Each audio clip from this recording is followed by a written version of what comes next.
It is your PrisonPlanet.tv memberships that fund so much of what we do here on this operation. And then we're more than happy for the TV show after it's aired live, then be leaked out onto the web to tens of millions of people. That's our goal.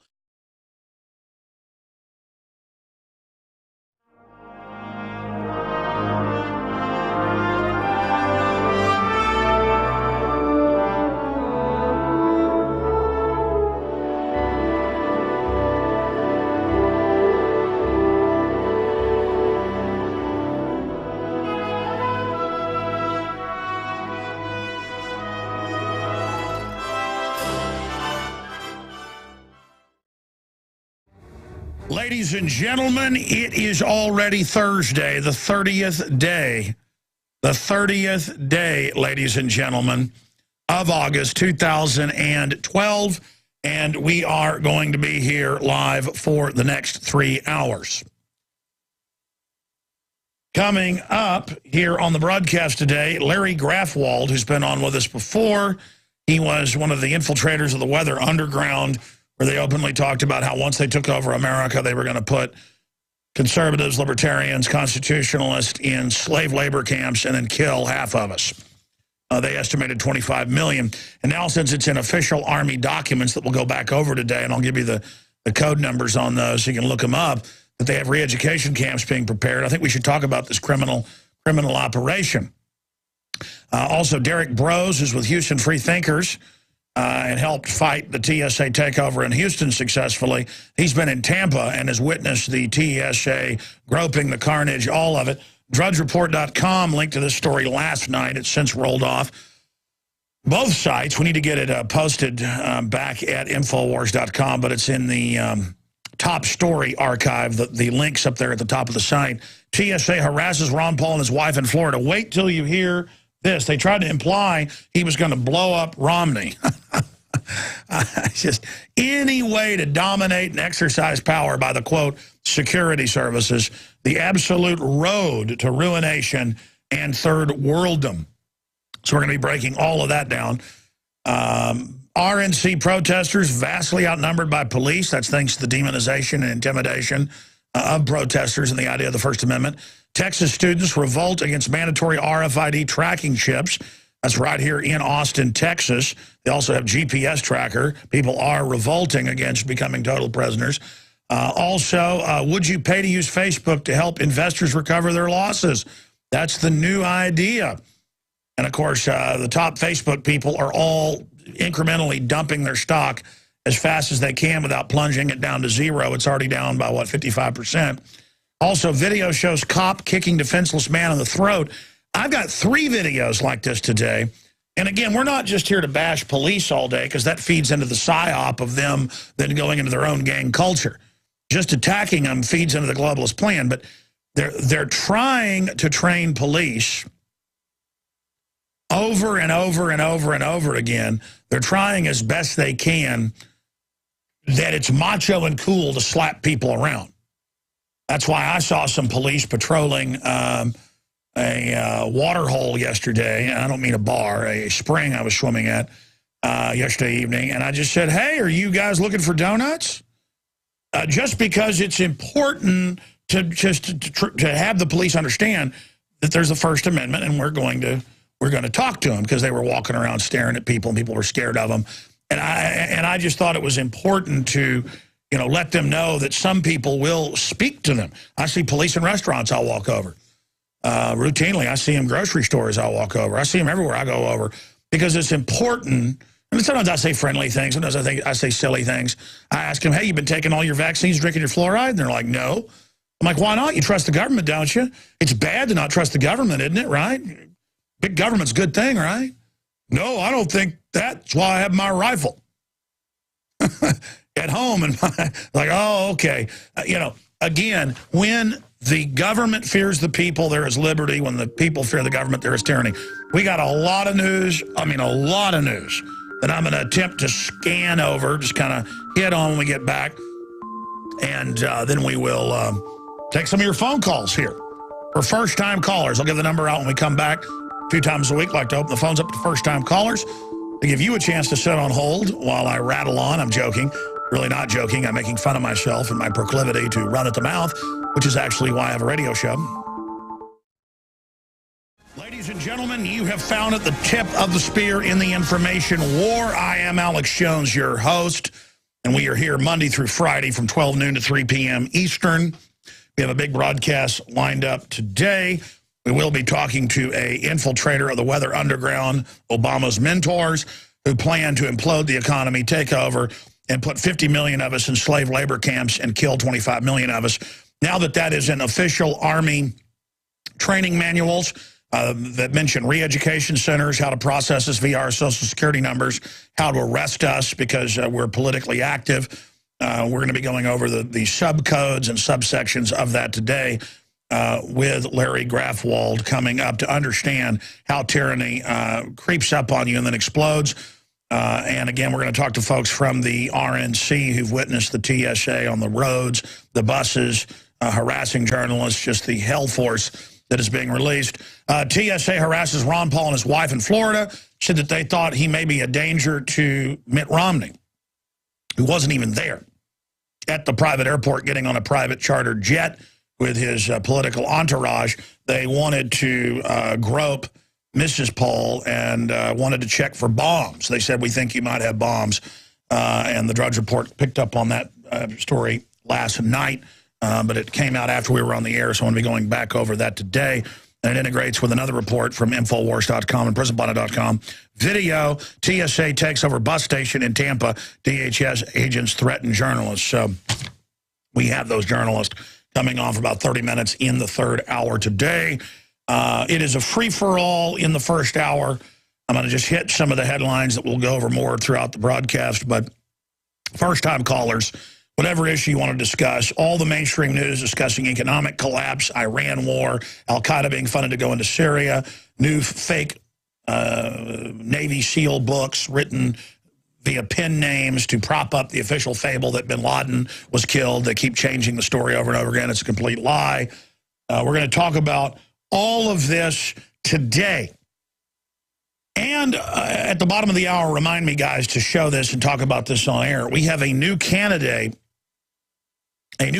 for slimy politician. Now, the guy lives in India, but he's such a ridiculous, in-your-face deceiver that he would make a great globalist frontman. So we're going to be talking about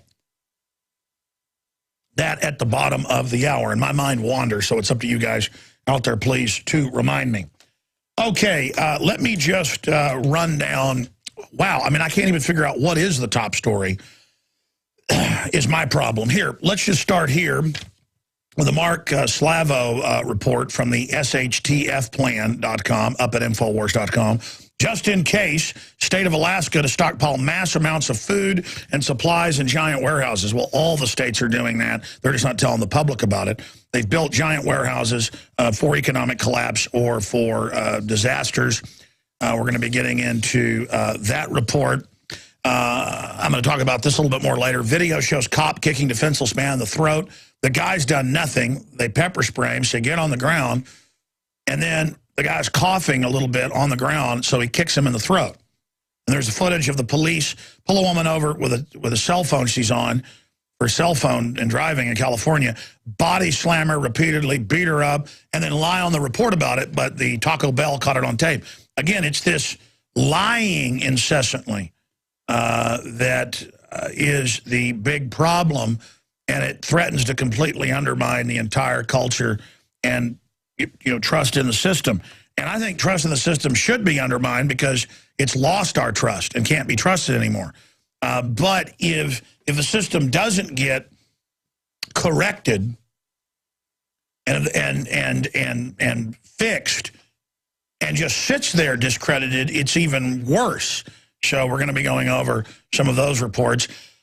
Also, the 2 Americans shot in Mexico last week were CIA operatives, Business Insider, and that's being reported by other news outlets as well.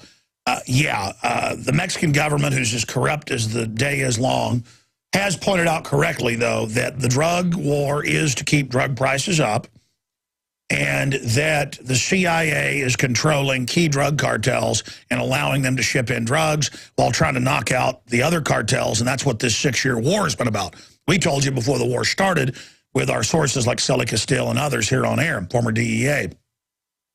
And that's what's happening. And as the drug cartels start to fight back, they're going to start, in fact, there already evidence shows killing people here. So the problem is, for the CIA, is that the Mexicans aren't afraid. And if you want to start killing, they'll start killing right back. And it's pouring over, and it's pouring over into our country, and it's ruined Mexico. Mexico was already in bad shape, but it's really bad now. I've got family that loves to travel down there, won't go down there anymore. I won't go down there. You can get kidnapped anywhere. Don't believe them when they tell you it's safe in some of the resorts. Nowhere is safe in Mexico. Nowhere. Nowhere. And this is what America is going to turn into. This is what the drug war does. The British took down China by shipping drugs in, and China was dumb enough to make drugs illegal. They used that to jack up prices, corrupt the police city by city. They finally took over and broke the country in 9 parts and then 14 parts. There was different sectors run by the French, the Dutch, the British, the Americans. I mean, the Russians. Everybody had a piece of it. The Japanese, and it just became an I mean, that's what happened. And they have a strategy to bring down a country with drugs. They have the troops growing the opium over in Afghanistan publicly. I mean, it's a total joke. On Friday, the Americans and Mexican Navy captain were riding on a dirt road. This is last Friday, about 35 miles south of Mexico City, an armored Toyota Land Cruiser on diplomatic plates. And they used diplomatic plates to run not just drugs, but little kids. Mexican federal police approached on trucks with mounted guns and opened fire when the black SUV attempted to evade them and return to the main highway connecting Mexico City to Cuernavaca. Subsequently, 3 other vehicles carrying federal police joined the chase and fired on the black SUV. And it's now being reported that they were CIA. You can go read that full report. Now, continuing, ladies and what does CIA stand for? Cocaine Importation Agency. And it's all glamorous in the movies and all this. Most of the CIA is just spying on people and getting intelligence to feed to the foreign banks that run this country. It's a takeover arm for the Royal Institute of International Affairs. OSS, Pratt House, CFR are arms of that, and it was set up in the late 40s by Skull and Bones and British intelligence operatives to bring down the country. And it's done it. It's done an excellent job. They hired the modern feminist. That's been declassified. Gloria Steinem. The goal is destroy the family, destroy private property, destroy everything. Wrapped in the American flag, though. And you've got useful idiots in the CIA that go out and kill people and do all this stuff, thinking that they're fighting for liberty and freedom. Kind of like they got globalist-run CIA, MI6, Mossad-run Al-Qaeda, who come from dirt villages and no education and believe they're fighting for Allah, don't even know they're actually working for the globalist to destabilize things and have a pretext to take over our free societies. That's how it works. Let's continue here with some more of the news on that front. Some good news. Texas students revolt against mandatory RFID tracking chips. They also have Department of Defense cameras that scan them while they eat lunch, behaviorally track everything they're doing in the bathrooms, in the classrooms. Again, just building psych warfare databases on everyone for the giant NSA centers they're building all over the country. Building a big one, by the way. It's almost done in San Antonio, a gigantic one. Have to track everybody in real time in the world in Utah. I mean, it is a technological takeover. It's the rise of the machines under the technocrat control for the kill grid to be put in place. Texas students revolt against mandatory RFID tracking chips. Spy tags track kids even after they leave school. Now, just as it's been admitted, the little tracker chips to use toll roads track you everywhere you go as well, along with face scanning and license plate reading. And now students and parents at 2 San Antonio schools are in revolt over a program that forces kids to wear RFID tracking name tags, which are used to pinpoint their location on campus as well as outside the prison premises. And that's what this is a prison. And it goes over their revolt. Here's another one out of Texas, also Louisiana. WTVA, students required to wear IDs or face fines to go to the prisoner slave training system of Northeast Mississippi College. They also force inoculations on everyone outside of law, lying, saying there's no waiver to go to the public schools and the colleges so they can soft kill you there. Bill Gates is now pushing a new program to make everyone take vaccines. They're already shooting kids up without parental consent nationwide. It's a felony, but they do it. This is a criminal eugenics forced operation. But we battled back in the 30s and 40s when they had 35 states in the U.S. sterilizing people for making B-minuses. So we can battle back against them now, but they always just try to enforce it. That's why they've told the police, be brutal, be hateful, body slam women, taser people, kill people, be as brutal as you can, drive them into submission. They are the enemy. You protect them by maintaining order. No, you induct everyone into the kill grid. Continuing, drug companies run out of weapons against the very same superbugs they help create. Nearly all antibiotics are now obsolete. It doesn't matter. I know people that take their children to go to the doctor. They don't even do a swab. You know, I go to a local, when I'm sick every couple of years or have, you know, an infection where I cut my leg on the Supreme Court building when a cop jumped out and I turned around and bumped into the side and my leg got infected because the column cut through my jeans into my leg. The point is, the demonic building bit me. I go to a place where, you know, that they do swabs before you're given, you know, an antiviral or an antibacterial. I mean, yeah, they have to check it. You have to wait hours. You have to, but no, that's what a real medical facility does. I'm not going to say what little clinic I go to. But the point is that's where my family goes. All these other places, they just go, oh, here, you're sick, take antibiotics. We'll be right back. Stay with us. We are living on a prison planet to a great extent. You've got the tyrannical rail running that's growing stronger and bigger. You've got liberties, freedoms, basic hard-won rights, hard-fought rights that are still there to a certain extent, but under assault.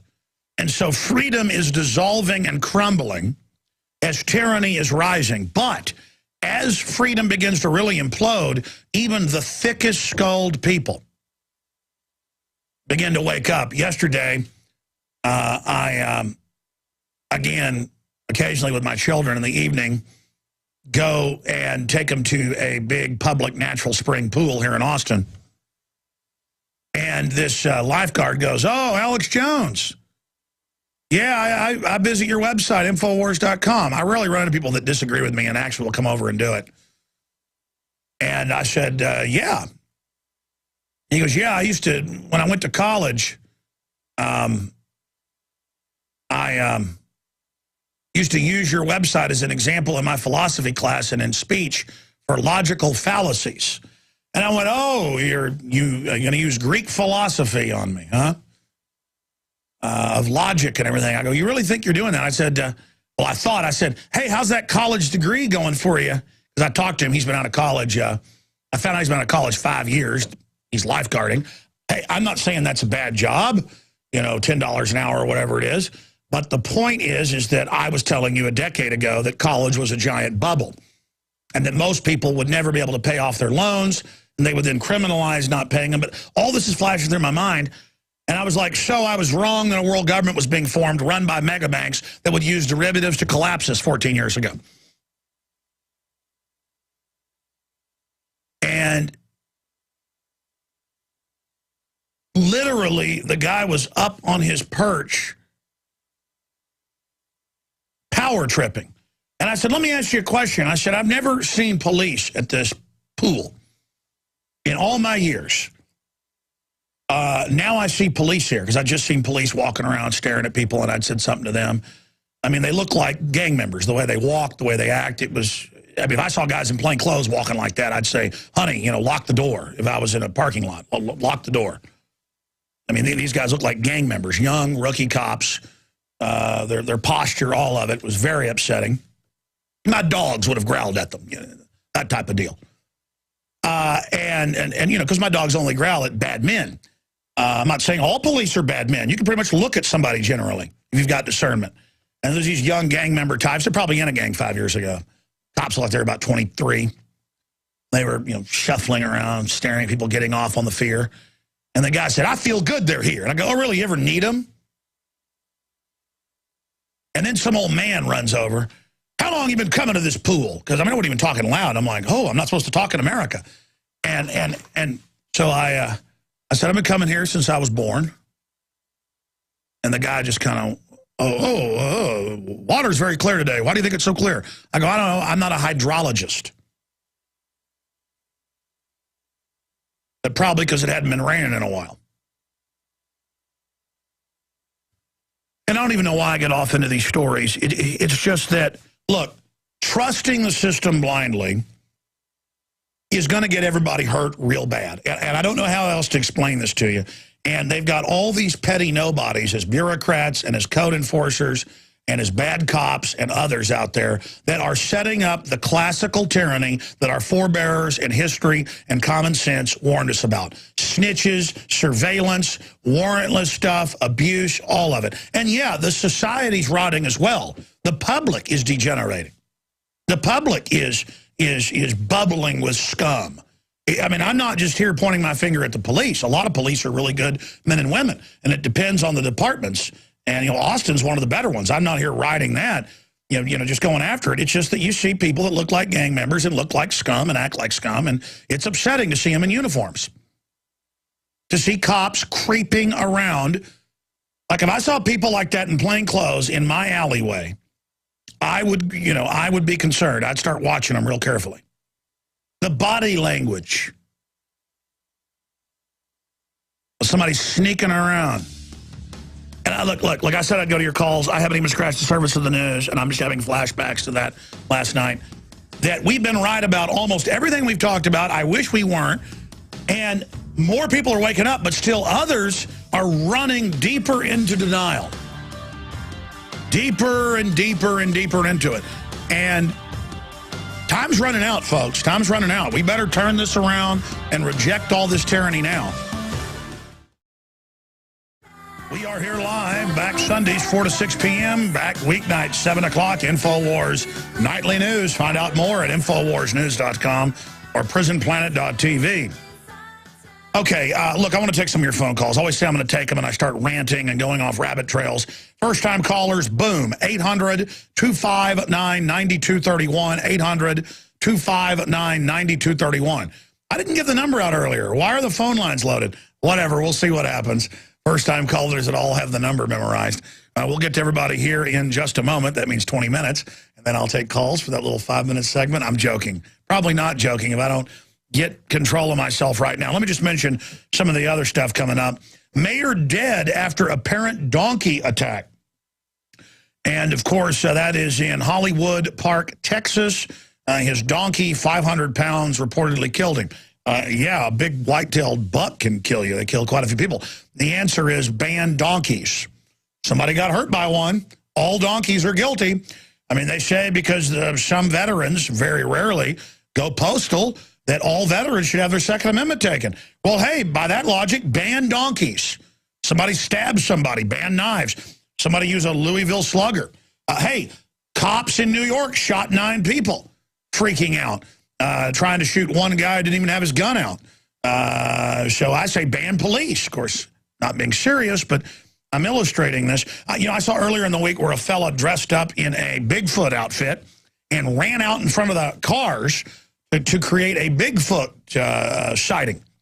Well, the answer is obvious. Ban all cars and ban Bigfoot outfits. I mean, no. We need TSA every 100 yards in the forest on the side of highways to make sure somebody doesn't run out in front of a car. I mean, now they got TSA on the highways running random checkpoints. I mean, Al-Qaeda might be coming up the road. I mean, we got to have them everywhere. I mean, come on. A South Texas mayor has been found dead after apparently being attacked by a 500-pound donkey. Yeah, 100-pound donkey's meaner than a box of rattlesnakes. That is, they don't like you. They're sweet as pie if they know you. I love donkeys. Continuing, the county sheriff office said Wednesday that the death of the Hollywood Park mayor, William Bill Bokel, appears to be an accident. And it appears that the donkey killed him. He loved his animals, but the donkey killed him. Well, there you go. All donkeys are guilty. All donkeys are evil. All donkeys are bad. We have to get rid of them. Or have TSA at your farm. Because, I mean, a cow might kill you. Cows kill people. Bulls kill people. Donkeys Farm equipment, ban it, ban it, ban it. In fact, ban humans driving cars because computers can drive them better. Oh, guess what? They said last week they're looking at that. Oh, yeah. Let me tell you, these Google cars are your enemy. Not because technology isn't neutral, but because it's all being designed to replace you, to control you. It's an incremental new type of military takeover. It's systematic. We're being interwoven with surveillance tech grids of control. So that's just some of it. But, I mean, there's Texas school kids are revolting about having to wear RFID tags and being watched at home by the AI computers over their laptops. And, you know, how dare them? They're extremists. The government's just trying to keep them safe. Just like all the people they've killed in chemical, biological, and radiological tests, shooting little children up with vaccines filled with measles, mumps, and rubella pathogens so they could sell more vaccine. I mean, these are good people, and we shouldn't be talking bad about them. You know, I said I would do this now, and then we're going to go to your phone calls. Drum roll, please. If you're watching on prisonplanet.tv, this has more of an effect, but I have some of the color images here. Wide shot, please. Ladies and gentlemen, right here, Hitler clothing store stirs anger in India. The owner of the new men's clothing store, Hitler, is in Obamabad, India, is willing to change its name if he would be compensated over the branding expenses. Members of the city's tiny Jewish community condemned the store's name, and the Israeli diplomat said the embassy would raise the matter in the strongest possible way. This gentleman goes on to say he didn't know who Hitler was. This is a quote here out of the Huffington Post. The proprietor, Rashish Shah, told the Times of India that he had no idea the moniker would be controversial. This guy's got to become an American politician. I mean, what fear ball. I didn't know anything about Fast and Furious. Hitler was a nickname given to my business partner, Manish Chandi's grandfather, because of his strict nature. Now, folks, if you believe that, please show the viewers over here. Yeah, back that out. His business card says Hitler, and the eye in the dot on the eye is a swastika rotating in the Nazi direction, and it's also red over here on the store. He doesn't know who Hitler is. He's just got a store with a swastika above it on top of it. Listen, here's the deal. I'm all for this guy's First Amendment. But let me tell you something. When I see shops called Mao's in Denver and London, and they've got one with Mao Zedong here in Austin, I'm going to do a report on that. They got 2 different bars with hammers and sickles. You know something? I'm going to go out front those bars with swastika and a hammer and sickle. The hammer and sickle killed about 60 million people. Under Mao, it killed 60+ million, so it's over 120 million conservatively, counting the Soviets and everything, and then them. So I see, I'm offended by that. Why is no one offended? I'm offended by the swastika, too. Plus, I'd be scared to have a business with that on it. I mean, it's kind of a bad idea. But this guy certainly gets the baloney pusher award. We call it something else down here in Texas, but let me tell you, that isn't even BS. That is horse manure, if I have ever seen it or heard it. But, hey, you know what? It'll probably work on zombies. Hey, don't be a conspiracy theorist. Use logic. He says he didn't know who Hitler is. Don't use your common sense. That's supposedly logic now with all these educated idiots that can't tie their shoelaces or get a job, is those of us that have smarts, have street smarts, business smarts, life smarts, all these idiots, too, that serve the system. Most of them can't get a date. So their friend is the television set because you don't live in the real world. Let me tell you, men out there that serve the system, you know what women are looking for? They're looking for leaders. They're looking for guys that know what's going on. They're looking for forceful, informative people that have got something on the ball, and women's intuition knows right away. Same thing for women. You're looking for guys, stop acting so insecure. And again, I'm just digressing off into how we've been turned into these cowardly jellyfishes, and I've had enough of it. By the way, we have another article going up on Infowars.com in minutes, and I'll tell you about that before we go to our guest at the start of the next hour. Amazing billboards are getting put up all over the country by our listeners, and it's really having a big effect to fight the globalist. And I have just seen one from Florida that absolutely is how it's done. But enough from me. That's not even the tip of the iceberg, folks, of the news here. I've got so much we're going to be covering. Ron Paul being harassed. They tried to imply he was going to blow up Romney. I mean, this is amazing. But Kurt's article isn't even hardcore enough. I mean, it's a great article he wrote. Again, it was up at drudgereport.com last night and this morning. It's gone now. I'm going to get it reposted in the tiles so everybody can see it. We're going to get to that. But first, Chad in New York, thank you for holding. Good to have you here on air. Hey, do you believe this guy in India? He has a store called Hitler, and it's got a red swastika on it. He said he never heard of Hitler, and the store has nothing to do with Hitler. Are you a conspiracy theorist? Do you not believe him?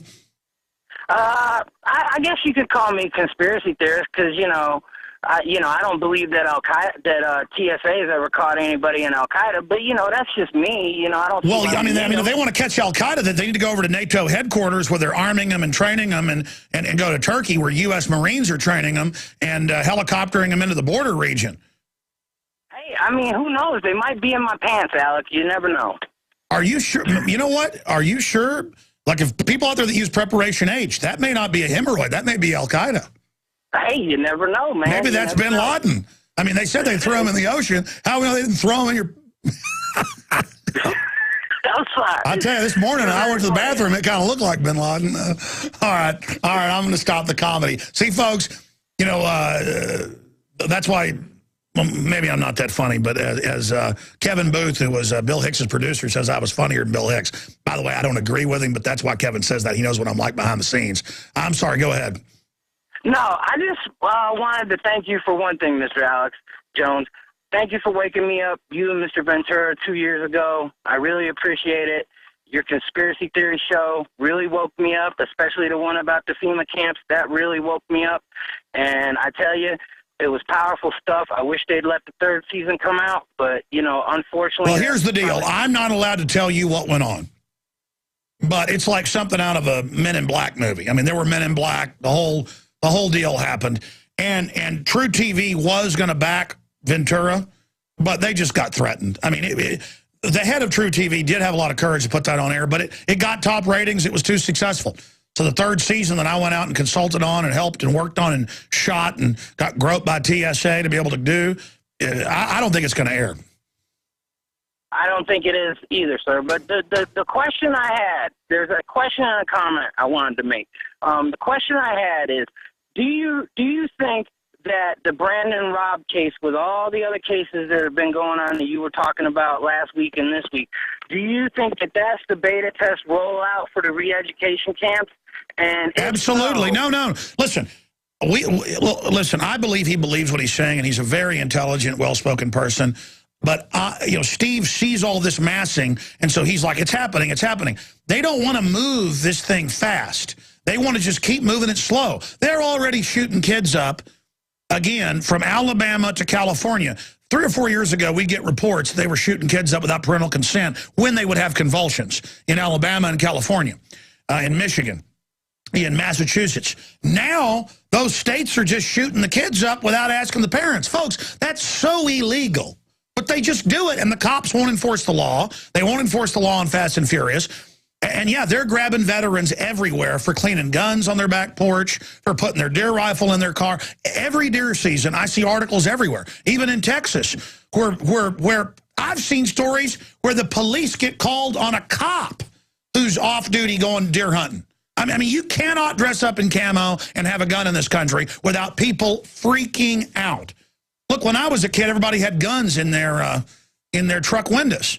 And I think we should start doing that again. In fact, I'm going to put a gun rack in my car, in my truck, and I'm going to start driving around with a gun. I think I'm going to drive around with a semi-auto 50 cal, see how folks like it. Of course, the only problem is people will break in your car and steal them. But I might just do it, with cameras in my car, just waiting for the police to pull me over. Because they hate us exercising our rights. Not the average cop, but those that control them do. Go ahead. Oh, yeah, and I just wanted to make one quick comment. It isn't just happening with him. It's happening with me because I've had a lot. I linked to your articles on prisonplanet.com and Infowars.com, and I repost them on my Facebook, and I make comments about it. And I've had at least 5 or 6 Facebook postings where they haven't gone through, and, it's just, Oh, no, we're getting censorship everywhere now. They're trying to kick us off YouTube right now and battling them behind the scenes. I mean, look, they don't want this message getting out because it's the truth. And I appreciate your call. Great points. I mean, we're in trouble, Chad. And they are setting up the paradigm to disappear people. No judge, no jury. Brandon Robb has come out now. We talked to him yesterday. Talked to his family, and he's intimidated to come on the show. I mean, I understand that. A lot of people don't want to go on air. That's why I did a tape with the lawyer, but he may come on sometime. But it's happening to a bunch of people, talk show host, you name it. We now know why they grabbed him. It was the Illuminati card game. They were looking at cards where it shows the towers getting hit, the Pentagon getting hit, and were trying to imply he was going to do something because they were talking about the government doing it. So that's what they're afraid of. They're afraid of the fact that we know about false flag terror like Fast and Furious, 9/11, Oklahoma City. They hate that because they want to blow stuff up and pose as our saviors and take over with the security state, with the nanny state, which history shows is the biggest threat. Tyranny will come to your door in a uniform. That's why we obsess over the military and the police, because this country, to a great extent, will rise or fall on you being informed and on the citizens informing you, because the globalists want a civil war. They want us to kill each other. And I do not have any, delusions of grandeur about some armed conflict with criminal elements of the government and their mind control bots. They're following a false paradigm script, who are basically androids. I mean, the average brainwashed cop or military that will do this, most of them won't. I've talked to them ad nauseum, really believes they're fighting bad guys. And the war is for their mind. That's where the war is. The war, it doesn't matter. The society is so evil is why it's hard to turn this around. We are gone from a nation of men to a nation of so-called men, hype-driven blobs, myself included. I mean, we're lazy. Look, liberty gave us plenty, and then we became decadent, and now evil came in. I mean, it's a cycle. And if we could just learn from history, we don't have to go through this. Steve in Oregon, you're on the air. Go ahead. Yeah, hey, Alex, nice talking to you.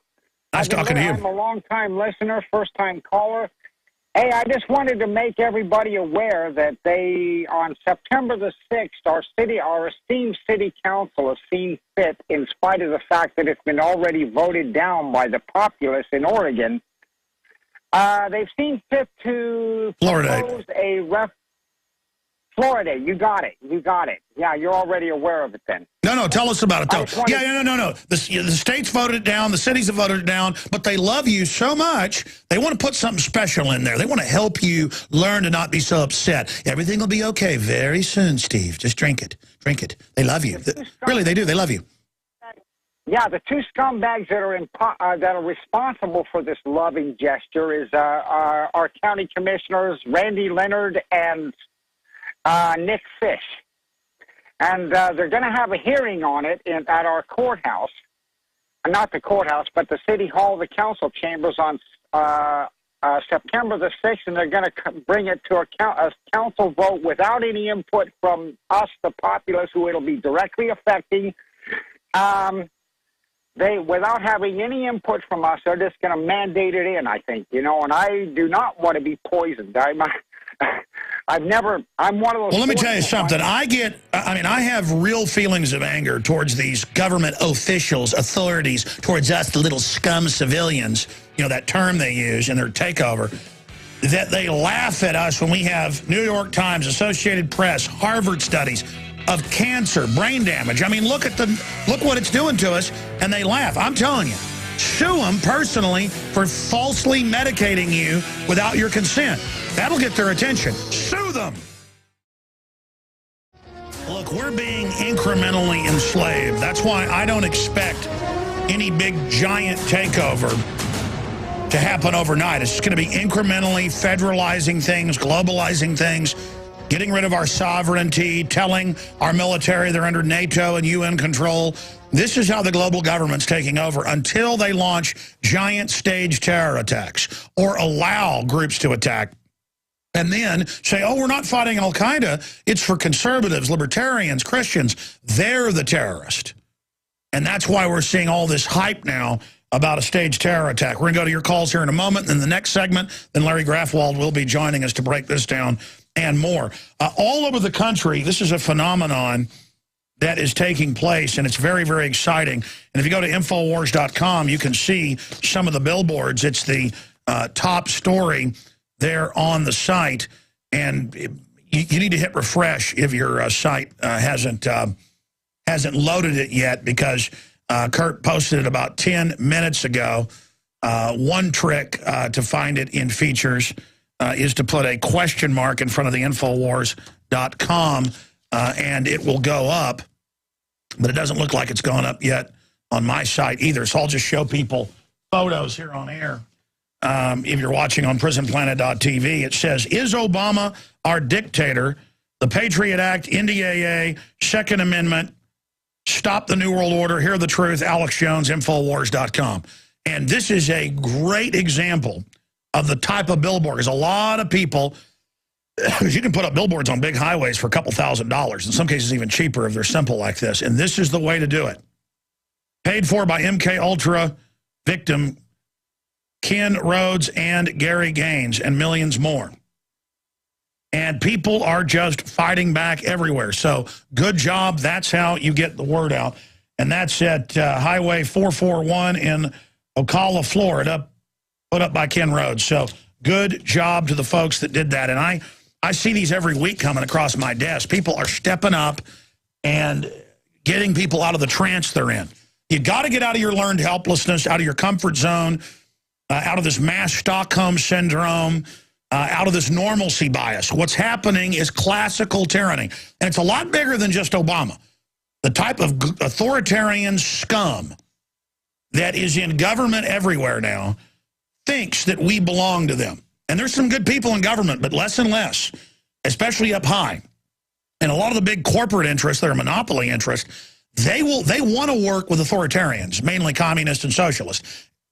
As Carol Quigley wrote at Georgetown, we sell the book at InfoWarsShop.com. It's 1,400 pages long. Finally back in print. Bill Clinton's Mindor. Sounds like some kind of science fiction planet where it's a police state. Mentor.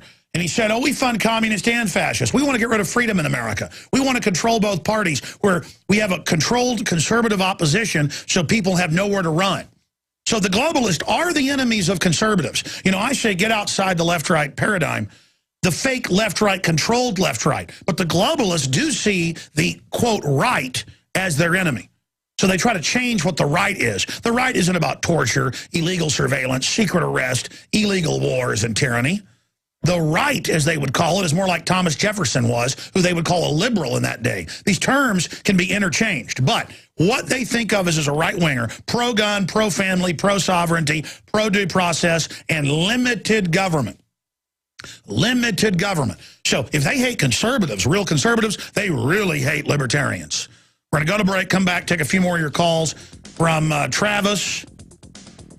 And then we'll also go to Leon and others, but Bruce and Adam, others, you'll get to talk to our guest who's coming up the second hour. People ask, why are you so fired up? Why do you have so much energy? Well, I did have 2 delicious cups of Mexican coffee from that I get at Ruta Maya, but other than that, I'm fired up about freedom, ladies and gentlemen. I am fired up about not being a slave. I'm fired up about defeating tyrants. All right, ladies and gentlemen, we have a very informative guest joining us coming up the next segment, Larry Grathwohl. He infiltrated the murderous communist that trained Obama. They want to kill, back then in the 70s, they wanted to kill 25 million landowners, gun owners, conservatives, Christians. They want to just line us up and blow our heads off. And that's always been their plan. And guys, I forgot to do this because I pulled it again Sunday. Aaron's in there right now with McAdoo. Will you ask him, because he'll be the quickest, to print Army documents, cover re-education camps. Or you know what, that whole stack from Sunday, that police state stack that I used Friday night on Coast to Coast AM, you know, it's a big giant stack of Army documents, re-education camps, gun confiscation drills, how to process this by Social Security, how to, you know, find people that are don't follow the politically incorrect stuff. You know, to pick up the politically incorrect. Just pull me those documents, because I want to read the Army code, read the manuals. because, our friend Larry Grathwohl will be able to give us his take on all of that and what's currently happening and a lot more. Right now, let's go to some of your calls. Travis in Georgia, you're on the air. Welcome. Hello, sir. Good day. What's on your mind there, Travis? Do you need to go to a FEMA camp for a little while? Yeah, with the state my mind is at now, that would probably be the best thing, But what's on my mind? Other than the miracle fact of me waking up and how that came about, it's just the symbolism everywhere and everything I see. It's all around us. And they're bombarding us with psychological warfare. Yeah, and that's what I get when you say they call it psych warfare. You call it info war. But well, they call it info war too, but we're using the truth and common sense. Evil stuff like the UN shouldn't be commanding our military and telling Congress they have no authority now. Yeah, it's a pretty big deal. Yeah, but what about Lil Wayne releasing a music video 3 days before Aurora, Colorado, and he had towards the 12 skeletons. Yes. That could be a coincidence, though. But when you have other things where they have, 20 TV shows and movies where gun owners blow up a federal building, and then the brother of the governor who's involved in all this PSYOP stuff writes a book where a Tom McVeigh bombs the federal building, and then that's used to take over and arrest the patriots, and then the exact same thing happens. That's different.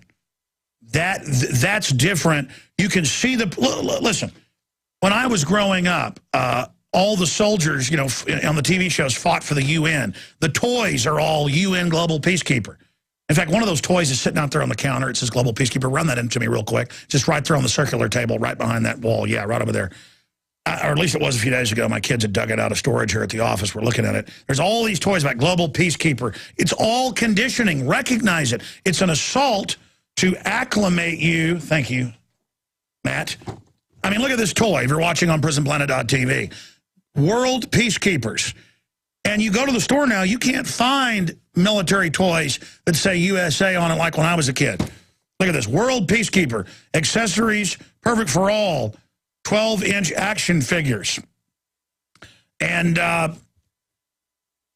the new toys are police running checkpoints on the highway and putting people through body scanners. They're just getting everybody ready. This is all part of a unified program. Anything else, sir? Other than the fact that I'm just about ready to give up this life in society to spread the word, I think that's all I have. Well, that is all we have, is defeating this criminal takeover, which is a lot bigger than Obama. If Obama, drifts off down the, the way politically, they'll rehabilitate him and, make him some type of humanitarian like Clinton and others and Bush. But our big issue is the ruling class, the mega rich, don't want a free market. They're the enemy. They want monopolies. And that's what we've got to explain to the disenfranchised poor people and welfare folks, is this is pressure from below and above. The ultra-rich, like Soros, Arm & Hammer before him, they are funding the communist takeover because they are exempt from it. All right, ladies and gentlemen, thank you for joining us. Again, it is Thursday, the 30th day of August, 2012. I am your host, Alex Jones. And, of course, the news websites are Infowars.com and PrisonPlanet.tv. And we are joined by Larry Grathwohl, who's been on with us before. You've also heard us many times play the clip where he breaks down being in the top of the Weatherman organization as an infiltrator. And then they're talking about when they take over through the big federal government. This is Obama's mentors, the Weathermen that literally raised him and took care of him, said they're going to put 50 million of us in a re-education camp and kill 25 million of us. Now, new Army documents that the Army responded to and said, yes, that PDF is real. It's restricted. And then later they put it out on a National Guard site after we got it. Kind of like, okay, we'll just hide it in plain view. It is FM 3-39.40. It's how to put Americans in re-education camps who are, quote, political agitators, and how to re-educate us in the camps, and how to process their Social Security numbers. It's FM 3-39.40. And I thought we'd get Mr. Grathwohl on because we've got all these Obama advisors, and we played clips yesterday of them saying a new Oklahoma City or 9/11 will help get him elected. And, hey, there'll be a big events, and we'll blame it on our enemies. I mean, they don't say they're going to do it, but they come very close to saying they're going to stage something. So my question to him is, does he expect, knowing the type of people that are in and around Obama, to try to stage something before the election? Because we've got a lot of Homeland Security sources, and I've got police sources that are being told something big's happening around the election. Get ready for all Hades to break loose. Now, maybe that's not going to happen, but they are telling police, military that I've talked to on air, but also people I know and contacts that give us good information. I've never heard this much chatter. And then you've got, again, Robert Shapiro in the Financial Times of London saying, barring a new Oklahoma City, Obama will not get reelected. And the president needs that to reconnect with the people. And I can pull the quote up if you want us to show it again. The point is, all of this is going on, so I want to get his take on it. He's a decorated member of the Army in the Airborne in Vietnam, and then he came back and was going to college, and they were openly, calling for communist takeovers. He got invited to the meetings. They were openly calling for violence and bombings, so he went to the FBI. They said, well, infiltrated. And he helped put some of these people behind bars and stop others from carrying out other events, and he's trying to, right now, for police officers they killed and others, they're still trying to get prosecution against some of the people that the evidence shows were involved. So we're dealing with very radical, dangerous people, is my point, who are, well, they did the Fast and Furious.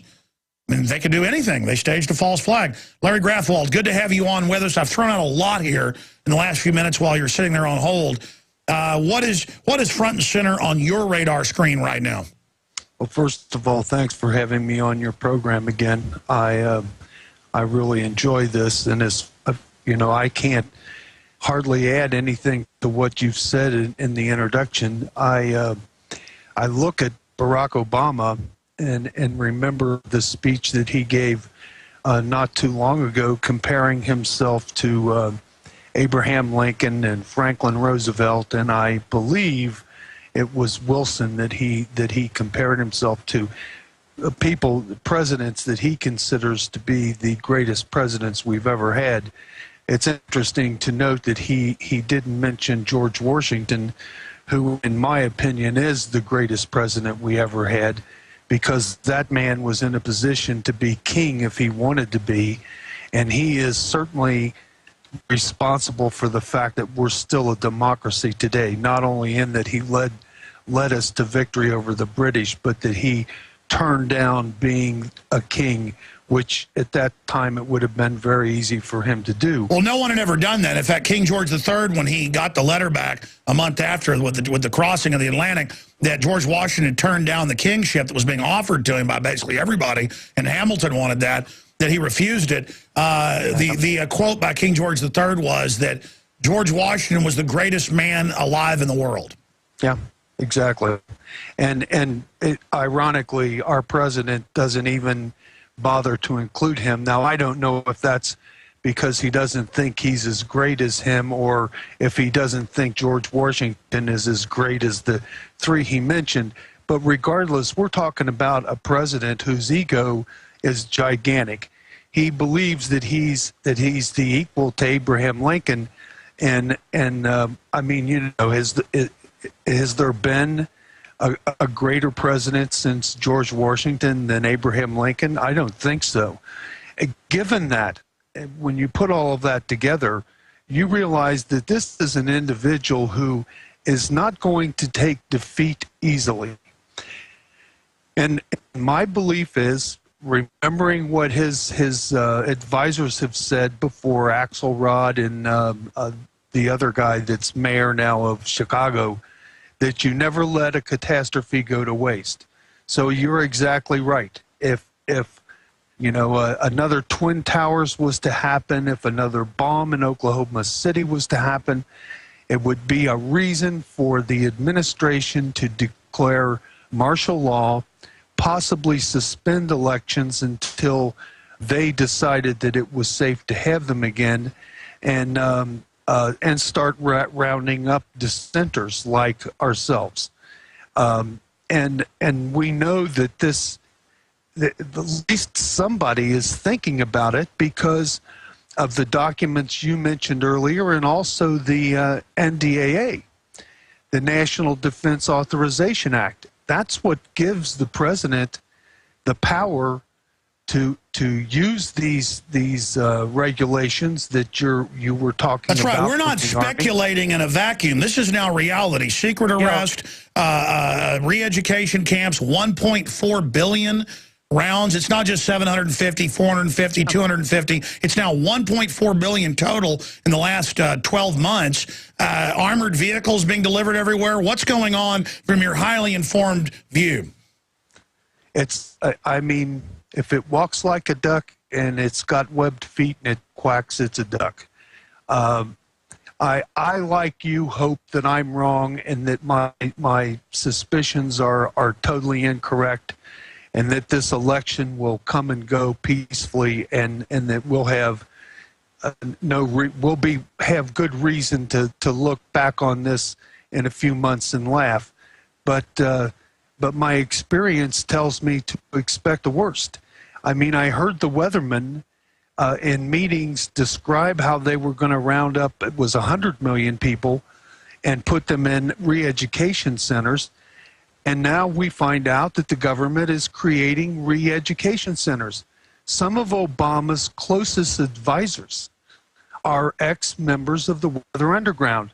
And that's not just Bernardine Dohrn and Bill Ayers.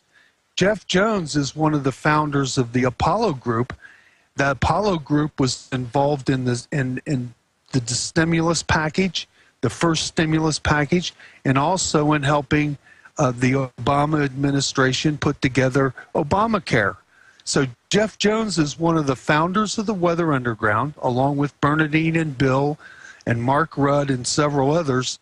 And he's probably closer to the administration than Bill and Bernardine right now.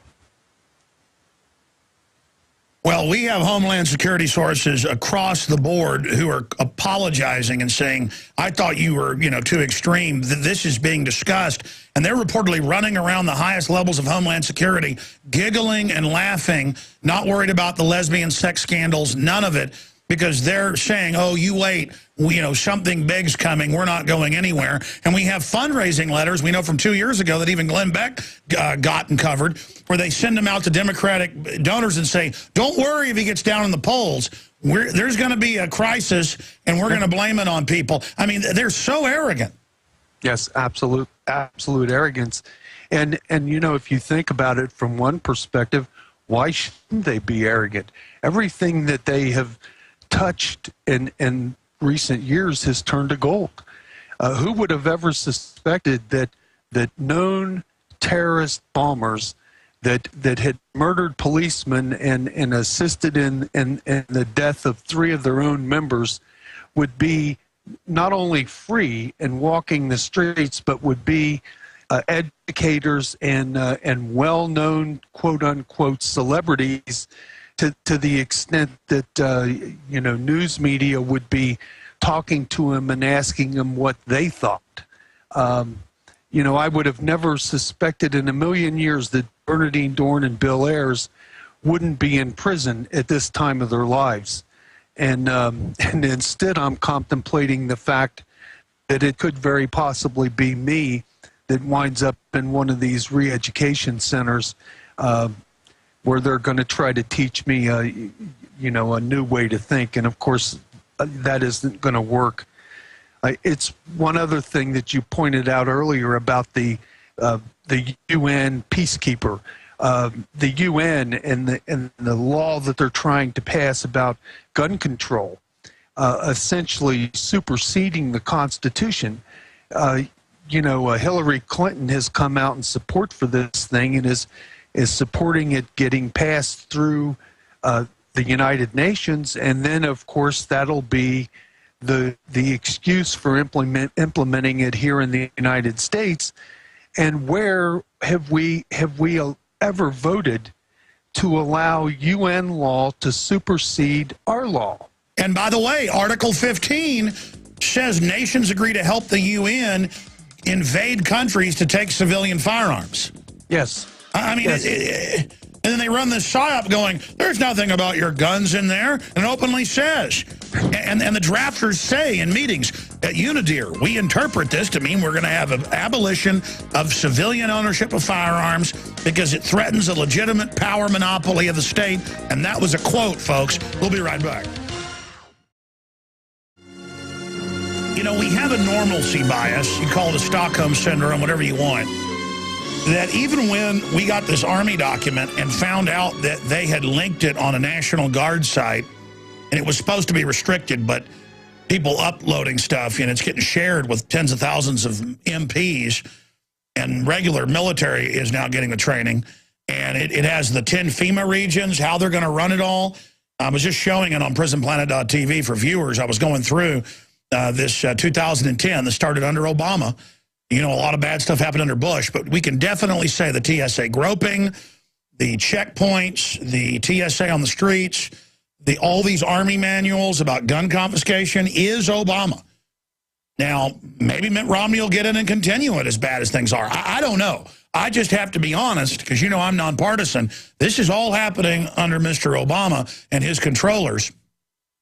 And our Homeland Security source, one of them, said, quote, they're going hot. They've made the decision. They're dancing around saying, we're not worried. They're going to pull something.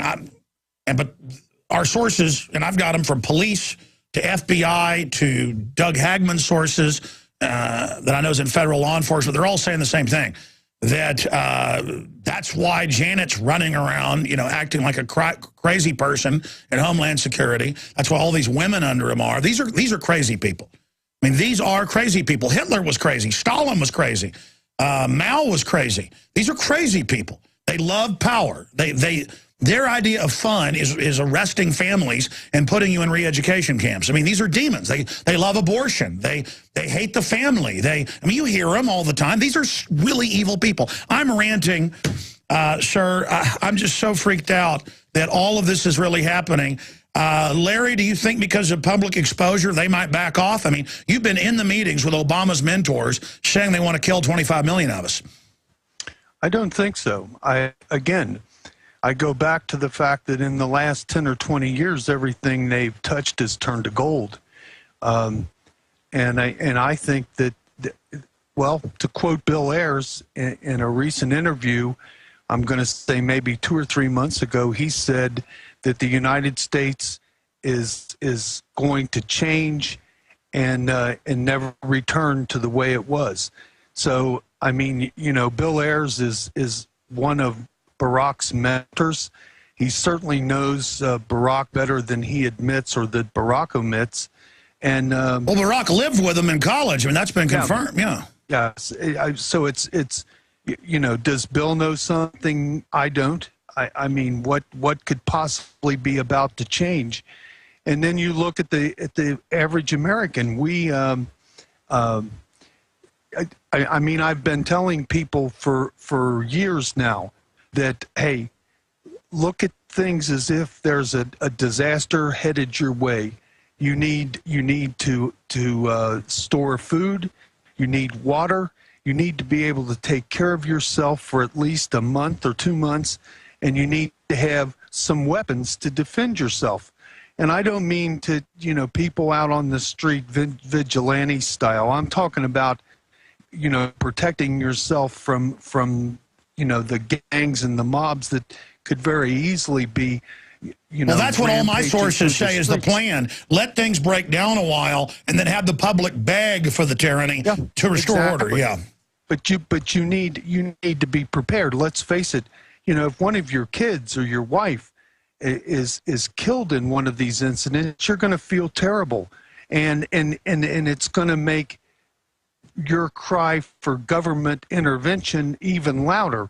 If you have the ability to protect and defend yourself, your pleas to the government are going to be a little less intense. And but that's not what they want. You're exactly right, Alex. They want us to be on our knees. begging them to save us. And that's what communists do everywhere. They'll get their soft people in who bring the country down and then bring in something even worse as the, quote, savior. I mean, this is a communist program. Listen, I don't know how many times I've been at a demonstration back in the 60s and the 70s where the beer bottles and the rocks, they all started flying from the rear of the crowd. And, of course, when the police came in, it was the front of the crowd that took the brunt of the attack. The people who were causing all the trouble were in back, and they got away.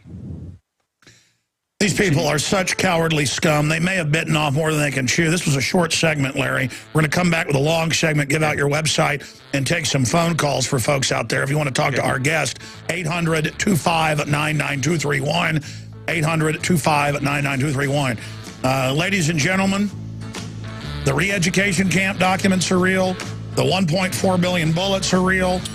The training to take on the constitutionalist as the new #1 enemy. It's all real. Ladies and gentlemen, I have to be honest with you. The next few months, coming up to the election in November, is one of the most dangerous periods this country has ever been in. And that's because, yes, we know the globalists control Romney. We know to a certain extent it is Romney. We know Romney has been anti-gun, pro-abortion, carbon taxes, all of this, because that's what the globalists want. But with Obama, you've got a real crew of New York, Chicago mafia. They all want seats at that table. They are all making hundreds of millions of dollars, in some cases individually. There has never been such a looting with the energy deals and the shutting down of power plants not owned by insiders. They do not want to turn it loose. And in their public letters, they say, I played them yesterday on Hardball. Hey, we need a new event. It'll help us. Hey, don't worry, fundraisers. No matter how far it gets down, there'll be a crisis. We'll blame it on our enemies. I mean, this is 1 degree from just coming out and saying they're going to do it. And exposing them may stop them. But we've got county judges in Texas saying that they're going to resist this. The states are saying no. Northcom, the different defense acts, states that it's ready for state insurrection by legislatures. 2 years or last year, when the state legislature of Texas said no more TSA going in our pants because they were molesting the state reps and their families, Obama's people said we'll have an F-16 blockade of the state.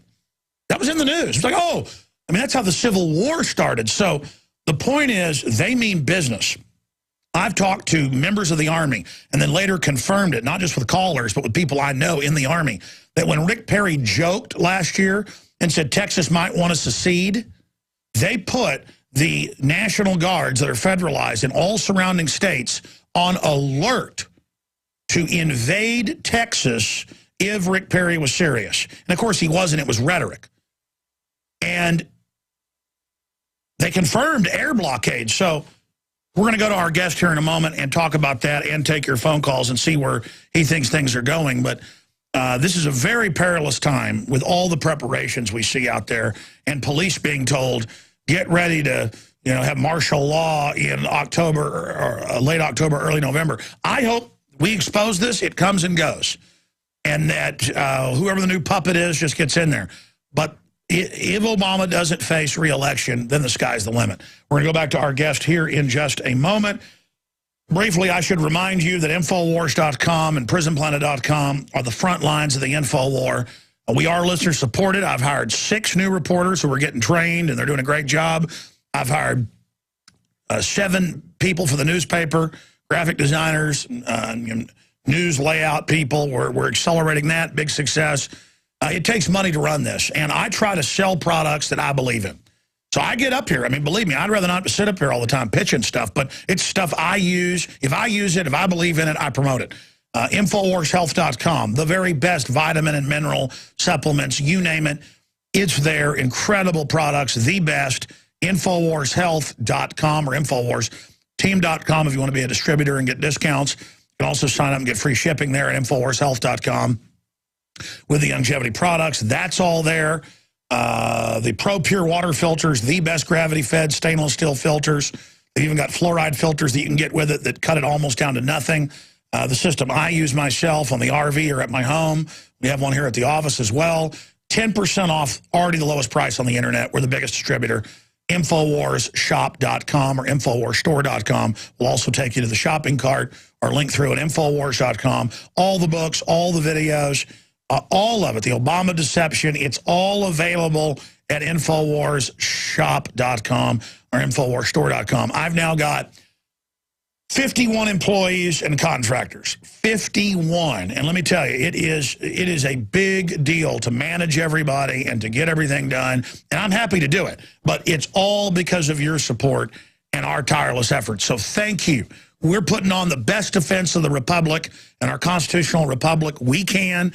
We're doing the best job we can to really cut to the bone of the issues and to have, you know, Media Matters and Think Progress say they want to shut us down, their White House run, to have incredible stuff behind the scenes go on. It's very creepy, but believe me, you know how real this is when you get the threats, when the rest of it happens. We're going 110% against this, and we couldn't do it without your support, so please spread the word about the broadcast. Now, Larry Grathwohl, again, former Army Ranger, Vietnam, in college, Weather Underground tried to recruit him. He infiltrated for the FBI, helped send a bunch of them to prison. He's trying to send some of them to prison for killing cops right now. We should talk about some of that before we go to calls. But we've thrown a lot of this out there. What are other things that, you know, that you're really focused on right now? And what do you think we can do to stop all of this, stop a false flag? Well, I think what you're doing is exactly what needs to be done. What you and Cliff Kincaid and others are doing to try to get the message out. How effective that's going to be, I'm not sure. Again, you know, we're dealing with an ego that is beyond anything I've ever seen in my life, and what he is willing to do as far as his second term in office is up in the air. I mean, the National Defense Authorization Act is a perfect example of implementing what you had mentioned earlier in the program, the Army documents that indicate that they've already got plans on how they're going to handle people like you and I. Now, if you can believe that, I've grown up in a country where I believe that I'm free to say whatever I want to say, short of something that is going to wind up harming someone. In other words, I can't holler fire in a movie theater. Well, that makes sense, doesn't it? I would never think of doing such a thing. But standing outside the theater and hollering fire is a different story, isn't it? And that's what we're dealing with right now. The Occupy movement is all over the place. They have no regard for your and our rights. If we're trying to cross the street, they'll block it. If they have to block traffic, it makes no difference to them. Somehow, we've reached a point where this government, and this is Barack Obama, who allows these things to happen, up and including the new Black Panther Party posting people at a polling site with clubs. I mean, I know you've seen the video, I have, of those two black gentlemen standing there in the most threatening way possible. People admitted that it intimidated them and they didn't vote, and yet there was no prosecution. But Bernadine Dorn and Bill Ayers, who we have significant evidence that they were involved in the Park Police Station bombing that resulted in the death of a police officer, are no closer to being prosecuted than they were 20 or 30 years ago.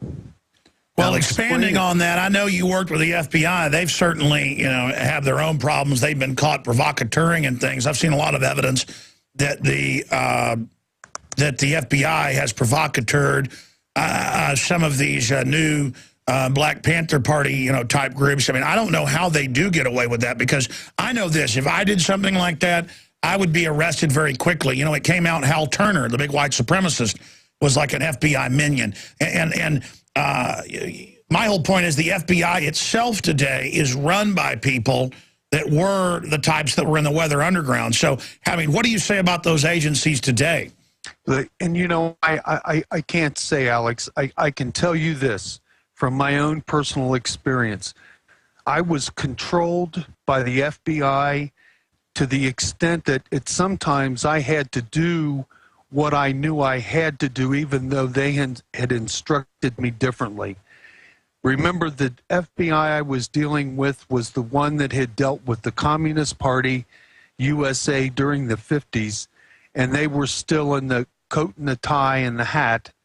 And, you know, all of a sudden in the late 60s and the early 70s, we had the hippie generation and people with long hair and beards, and agents weren't even allowed to let their hair grow long. They were still expected, you know, to have a short haircut and to wear suits and ties. And I tried to explain to him then, and of course, in what I had to do in order to infiltrate the Weathermen, a lot of times I had to go contrary to what they had instructed me. But the one thing they always emphasized was that I was not to come up with the plan, that I had to let the plan develop, and I was allowed to add to it as it developed, but I couldn't be the instigator. Now, what you're telling me is today that there's FBI agents who are actually provocateurs, and frankly, if that's the case, I disagree with it most heartily.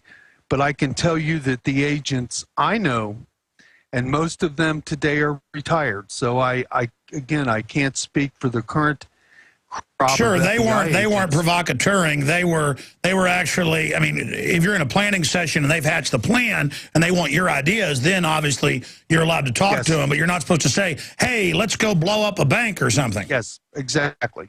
You know, once they say, hey, let's go blow up the bank, then you're allowed to say, well, you know, we probably need a getaway car and we need explosives, but you can't be the one that comes up with the idea. And I adhered to that. Why have they been protected? I mean, some of them went to prison, thanks to your testimony and others, but I mean, now they're out of jail, pardoned by Clinton.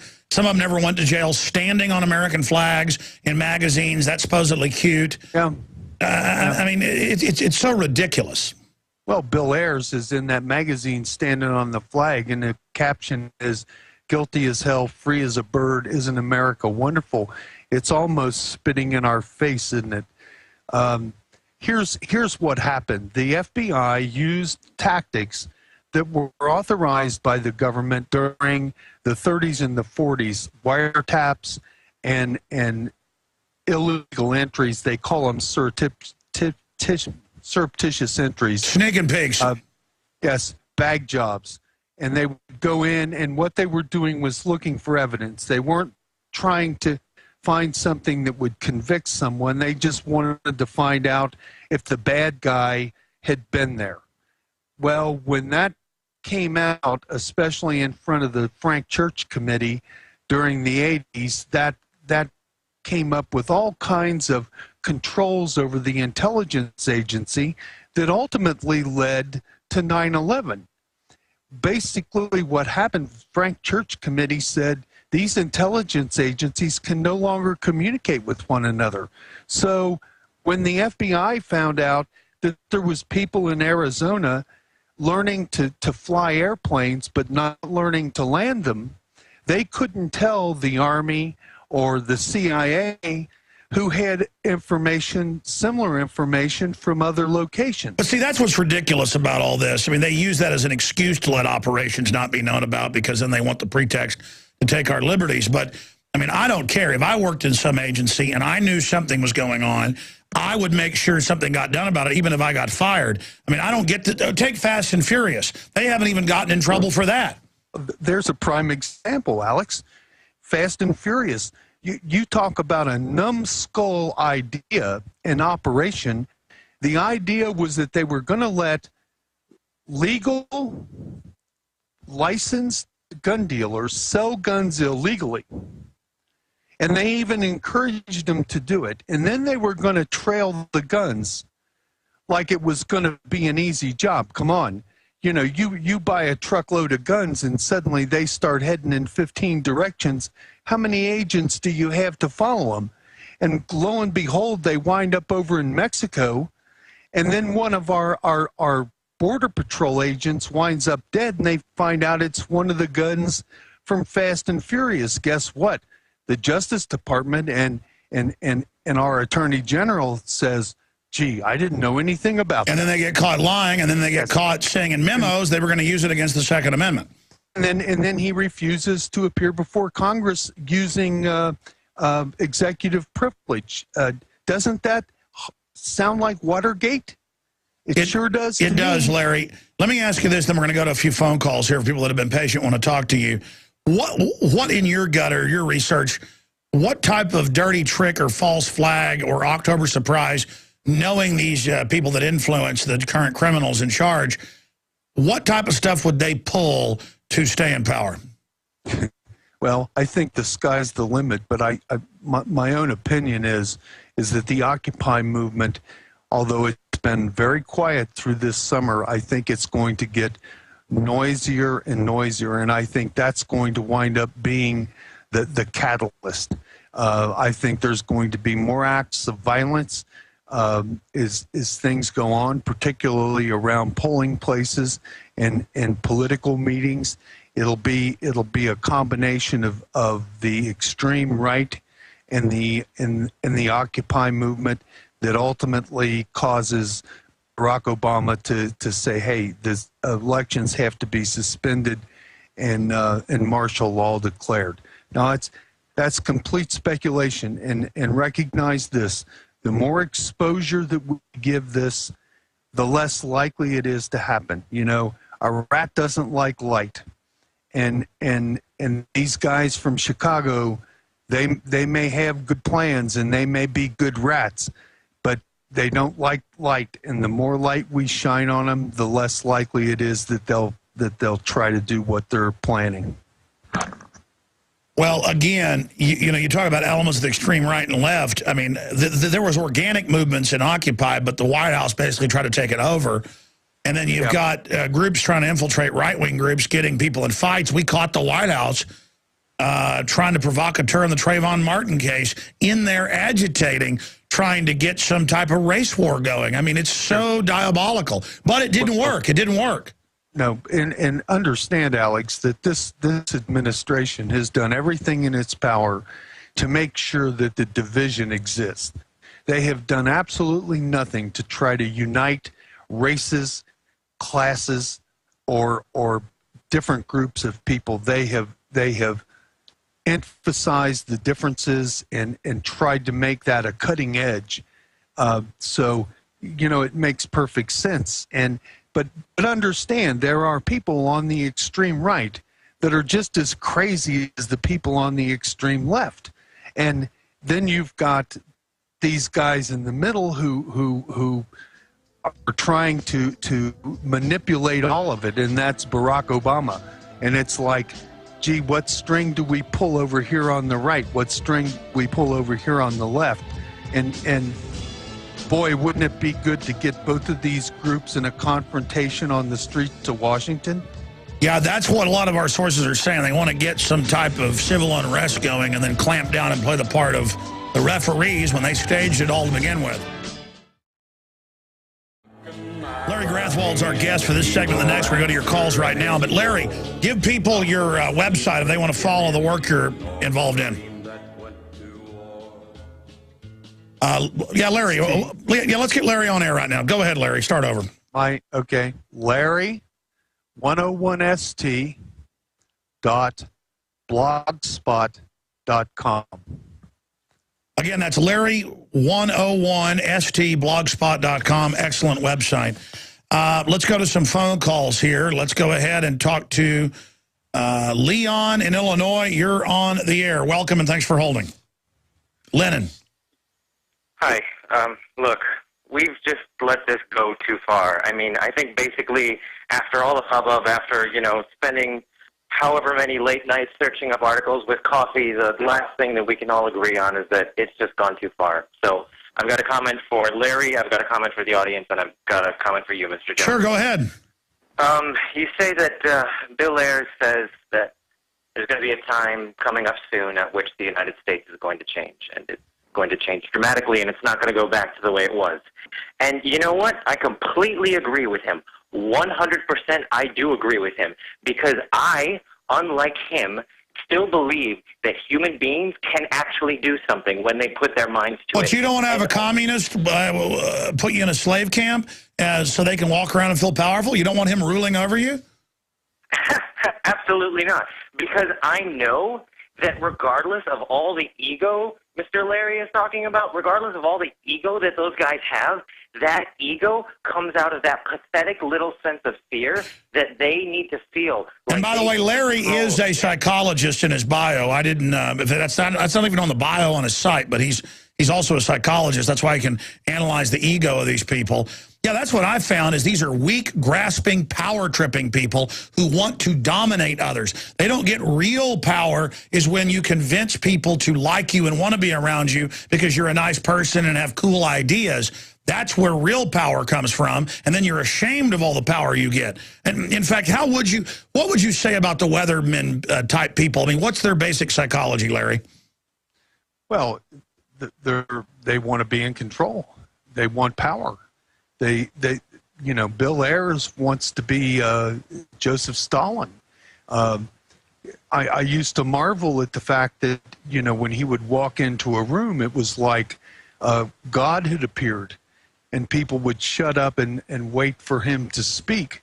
Now, keep in mind that we're supposed to be a socialist, communist organization, and everybody's equal. But then how come it is that everyone shuts up when Bill or Sure. Jeff How could you act like, I mean, how could you keep a straight face and sit there and act like you were sycophantically listening to him? Because I would imagine if you didn't sycophant, they wouldn't keep you in there. I mean, how did you do it? Just overdo it? Oh, your graciousness. Oh. No. What I did is I played my role. Remember, the Weathermen had attended meetings in Cuba and in North Vietnam where they were criticized for recruiting academics and that they hadn't recruited veterans and working class people.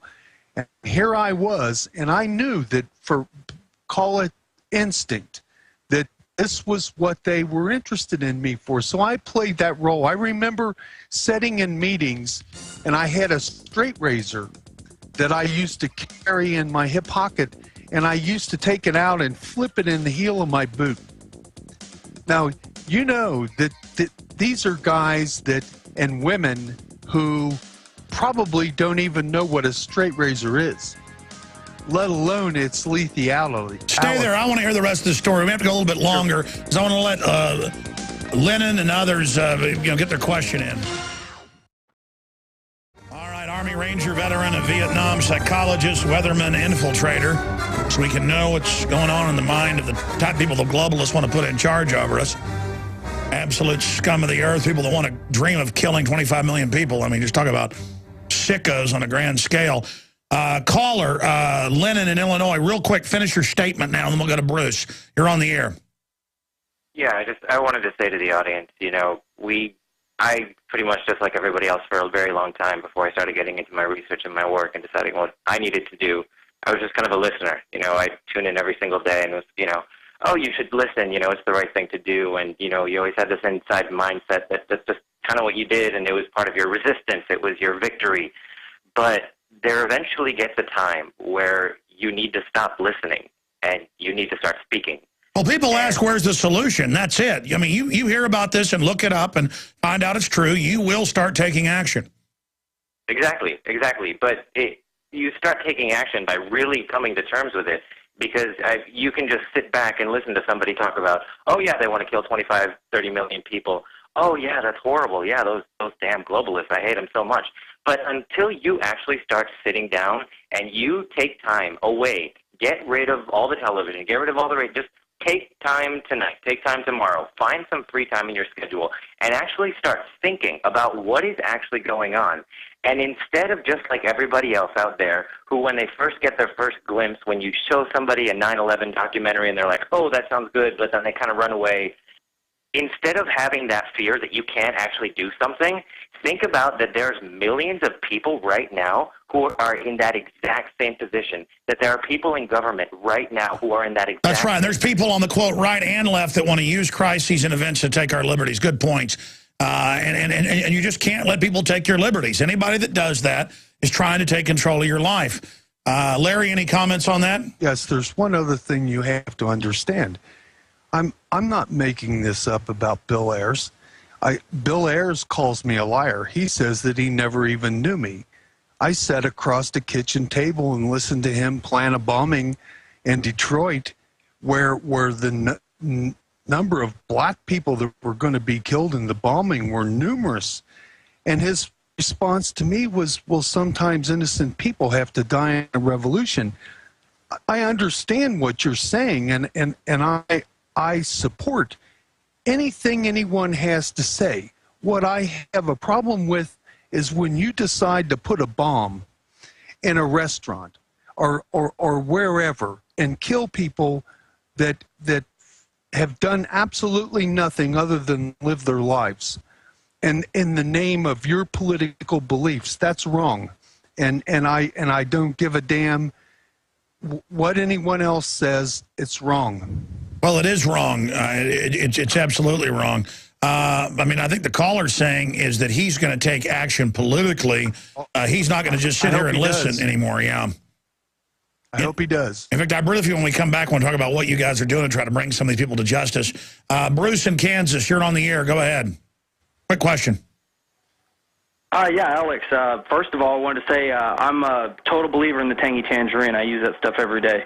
To Larry, I want to know your take on the recent shooting in Colorado and the 2 dead, 9 wounded at the Empire State Building here recently, and also this whole entire Chicago thing where it's what, 19 people shot overnight. I mean, it was 30 shot in one night. Yeah. And we're going to go to break. We'll come back and get his take on that on the other side. Any other questions for Larry? Oh, no. I mean, I wanted to know how he, what kind of groups and stuff are behind these kinds of things, and if he knew if that's what the case was. Well, sure. I mean, let's talk about Chicago itself when we get back, and we'll take a few more calls and let our guests leave us. We have another guest coming on, a journalist who were harassed as the TSA, who aren't even sworn officers, are running around groping everyone on the streets in Tampa. We'll be right back.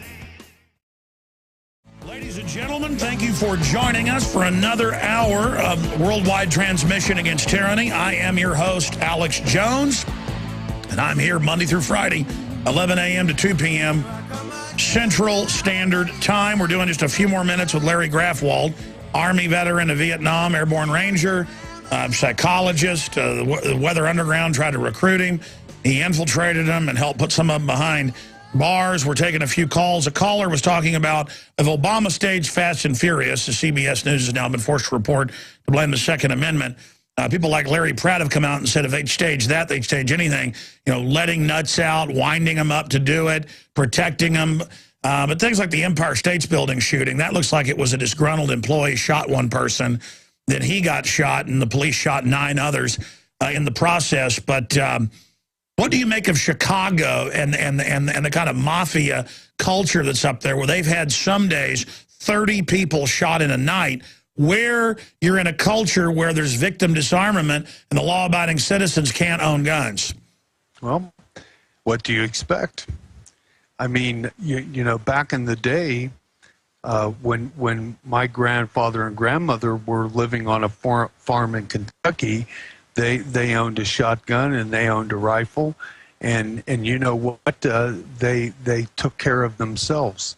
I can't remember of any incidents in their lives that required them to shoot anyone, but you know what? All of the bad guys knew that if you were traveling through the countryside, that all them people in them homes were armed. Now, that makes a big difference, doesn't it? And suddenly you're dealing with a city like Chicago and New York where an honest citizen is unarmed. That makes an easy victim for someone who has no conscience. And is there any doubt in our minds that the bad guys are out there? And come on, our courts are protecting them. All of a sudden, when they get arrested, they have more rights than the victims do. You know, the victims' names and everything about the victims can be in the newspaper, but you can't even show the face of the perpetrator. Why is that? You know, our government has gone too far, and it's time for that to change. And so when things like what happened in Colorado and what happens in Chicago and what happens in Cincinnati, it's my town, it's where I live, it happens every night. There was a gunfight in a park a few days ago, and 2 guys got shot in the hand. They found 2 guns, but they weren't sure that there wasn't a third perpetrator.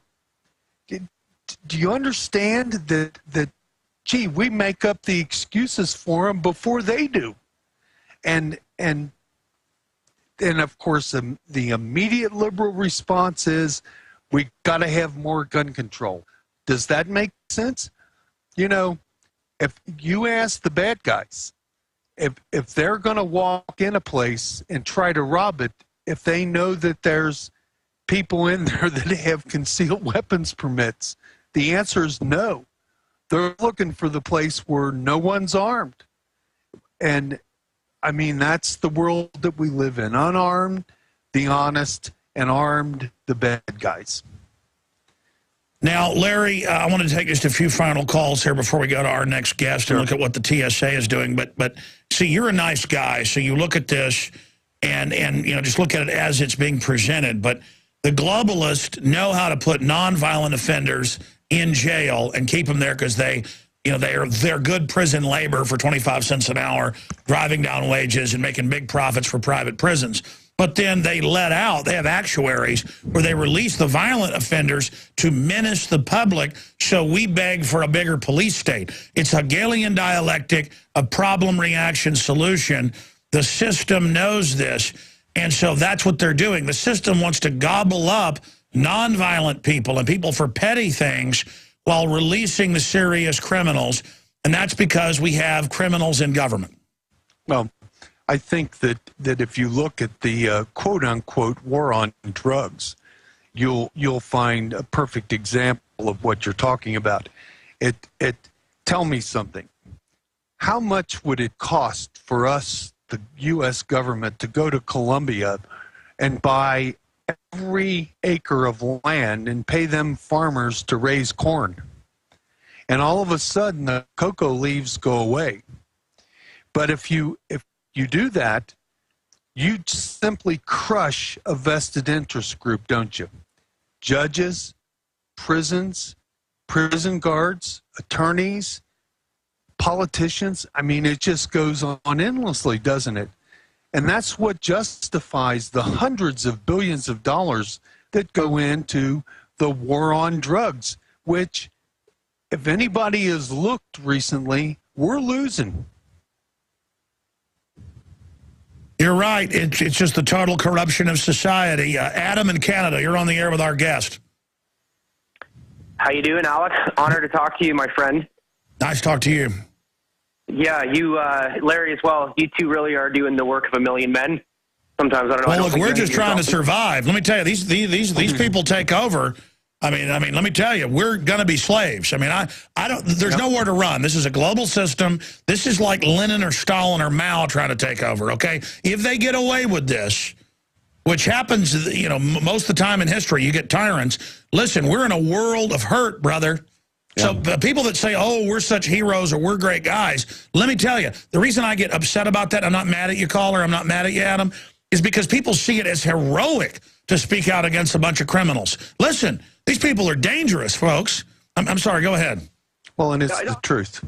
I have to throw that in. Go ahead. What were you going to say? Yeah, go ahead. Alex, what I want to talk to you about is being Canadian. Our gun laws up here it's so crazy to me compared to what is happening in the States right now.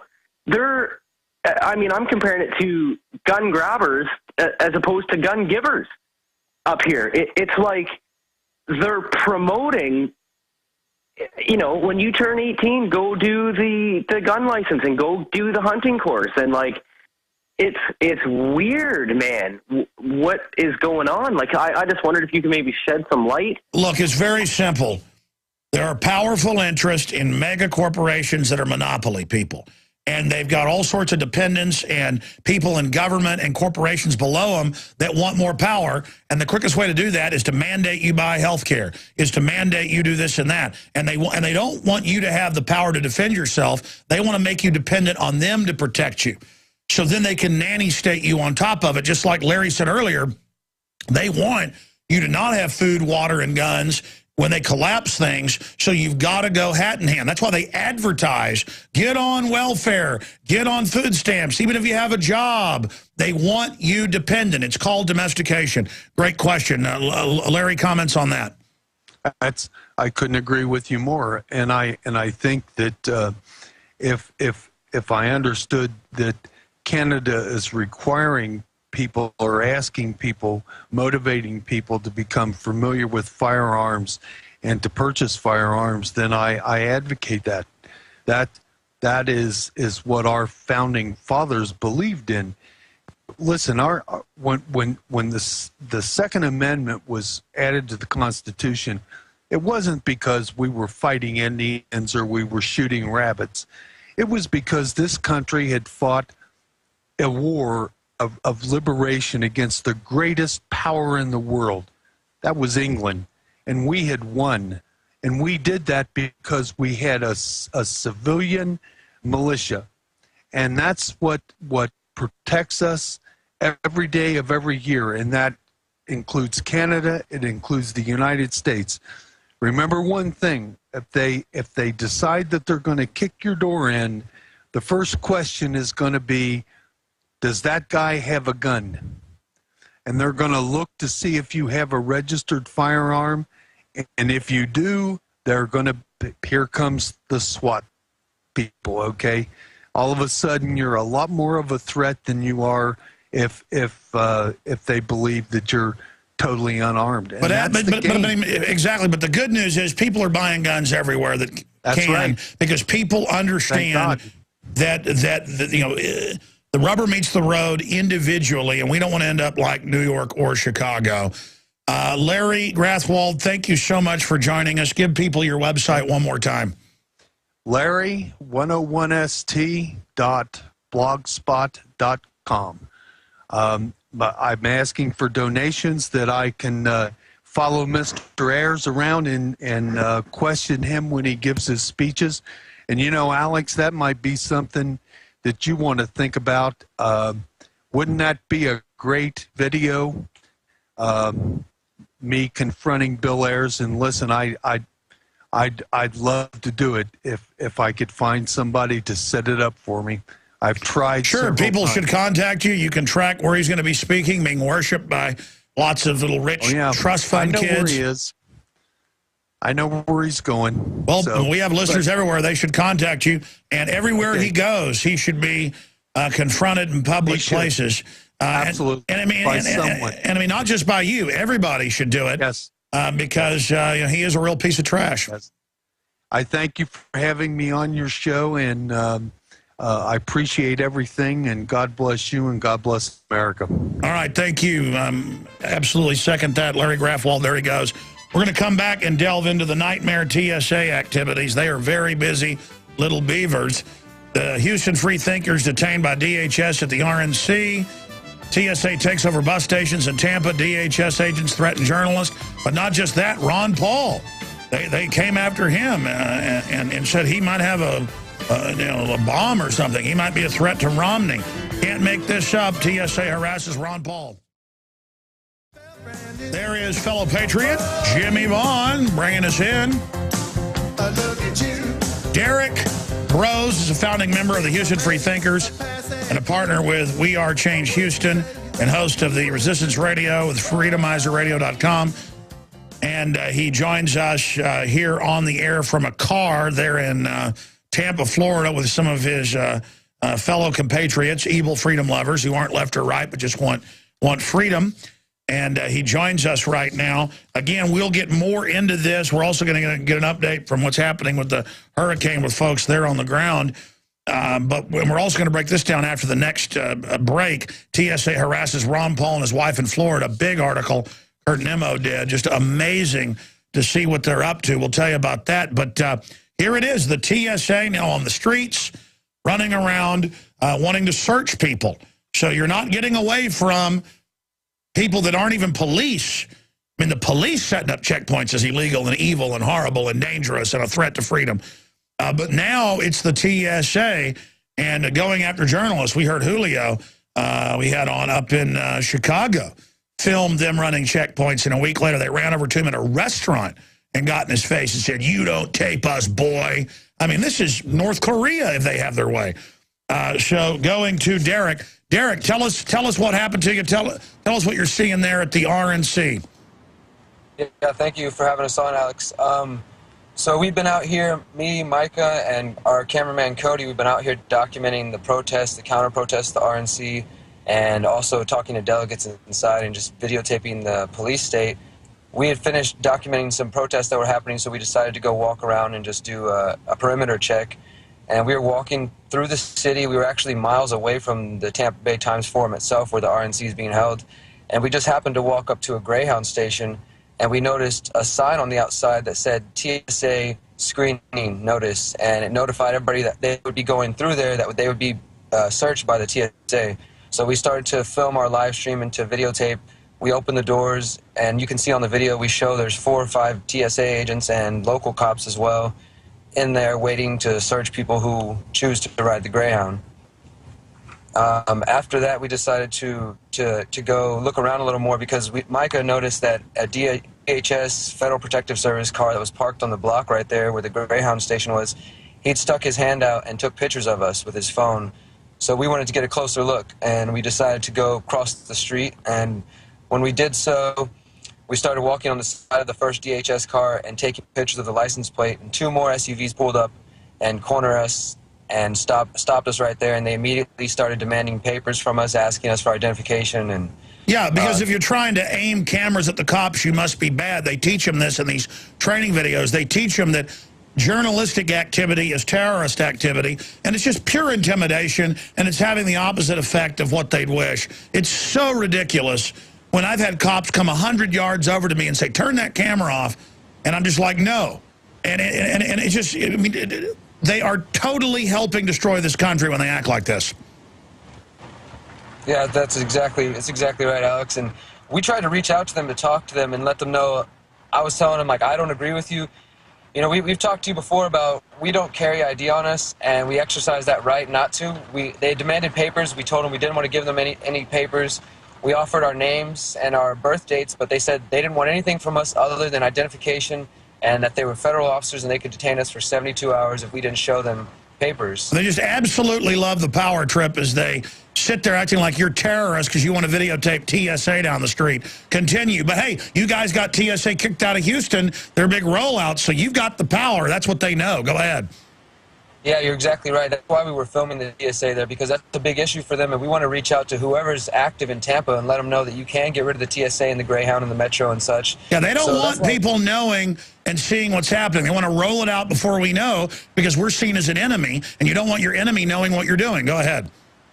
Certainly not, Alex. And so the other vehicles pulled up on us, demanded papers. We said that we did not want to give them, but with 72 hours of detention, I gave my license, and we stated on film that we were doing it under duress, and we asked them for their identity, and they wouldn't give us their badge numbers. Yeah, secret police, yeah. Well, don't worry, the foreign banks will take their bank accounts, and they won't get any ID on that either. Their kids will get cancer, too, from the fluoride, but they don't care. Go ahead. No, they don't care, as was evident in the video. But listen, they're going to get what they want. These are just mindless fools of the system. Stay there. We're going to come back and talk about it. I mean, they want to live in North Korea. They want to live in Mexico. And they will get what they want. Because, you know, when the protections of the Bill of Rights and Constitution are gone, everything's gone. But right now, they're just having fun being the boss. we're talking to some folks from the Houston Free Thinkers.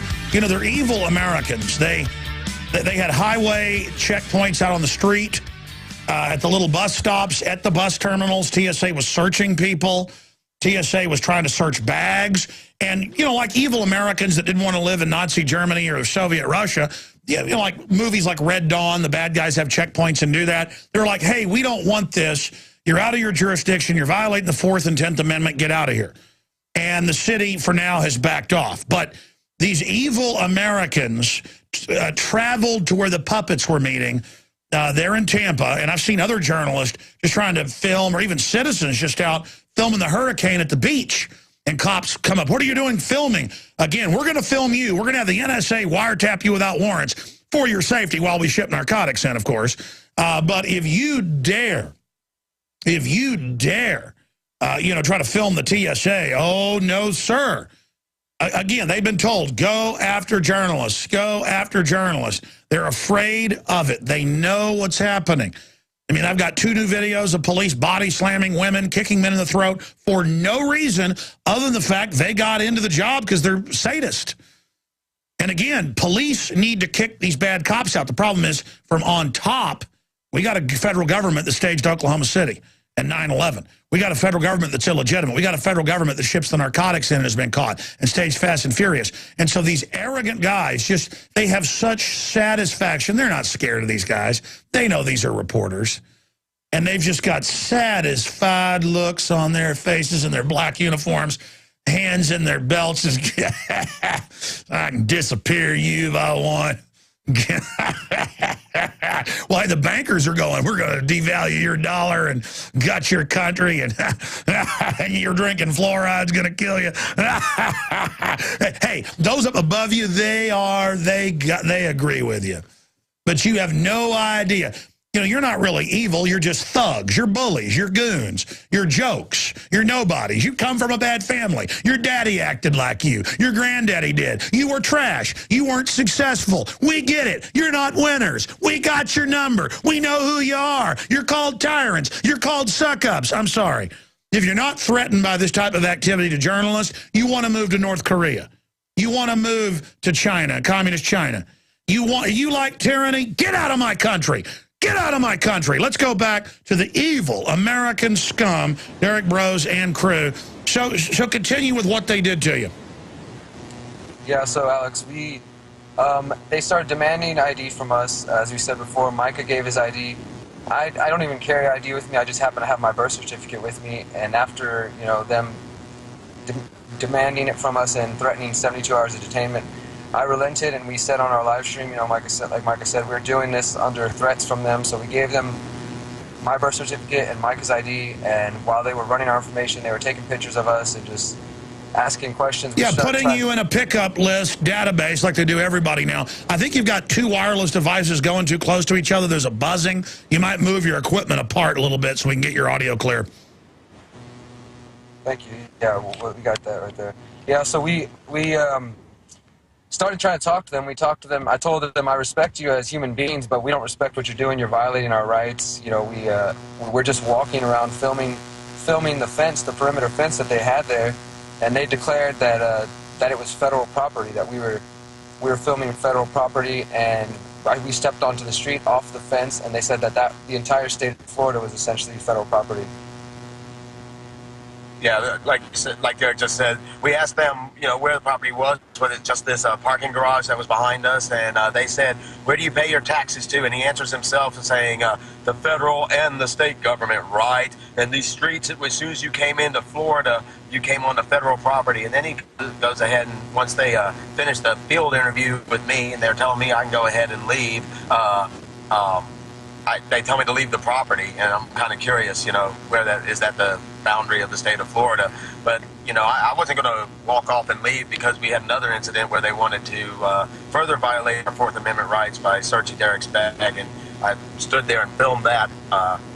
Listen, I want to talk to you guys further, but either your alternator running is throwing RF into the transmission, or you've got another video stream going right by your other wireless system. I saw you move something back and it went away, but whoever is doing it stuck it back in there. We'll just do this on air here. Can you guys, like, move the RF generators away from each other? Yeah, make sure we've got everything. Yeah, whoever did that, whatever just happened made your transmission clear. I want to be able to hear from you. So what else is happening there in Tampa? Well, there's as everybody's been reporting, the cops outnumber the protesters probably more than 20 to 1. I think what happened in 2008, the RNC with Brandon Darby and the federal entrapment of protesters and the threats of anarchists and IEDs and all these different DHS threats has scared off a lot of people. The numbers just aren't here. There's really, sadly to say, not a lot of people here to protest the Republican Party, and those who are here are also calling for Obama as the solution. Well, that's right, and that's why there's no protest in North Korea, is because they arrest you and harass you if you do. And this is the intention of hiring provocateurs to throw bottles from the back so they can attack protesters in Seattle when the numbers were 80,000. The next protest, they're 50,000. The next protest, they're 20,000, 10,000, 5,000, 1,500. They're destroying freedom nationwide, scientifically, and I hope they enjoy what they've done for their children. It is social engineering, and so I guess the only people they're protesting, you're saying, are Obama type people. Yeah, there's definitely some Obama supporters. There's a few people we've spoke to who see past the two-party system. We've been making sure to go to every protest, every action we can, and when we're hearing people call for Obama or Romney, we're going around screaming, no, Obama, you know, get rid of the two-party system, break your chains both right and left, trying to get people to think past the two-party paradigm. And that's been our main job here, is to document everything and to bring awareness to the people who maybe see that the Republicans are screwing us over, but the Democrats are part of it as well, and just trying to get them to look past the whole system and to look to the community for more solutions. So what did these federal goons have to say to you?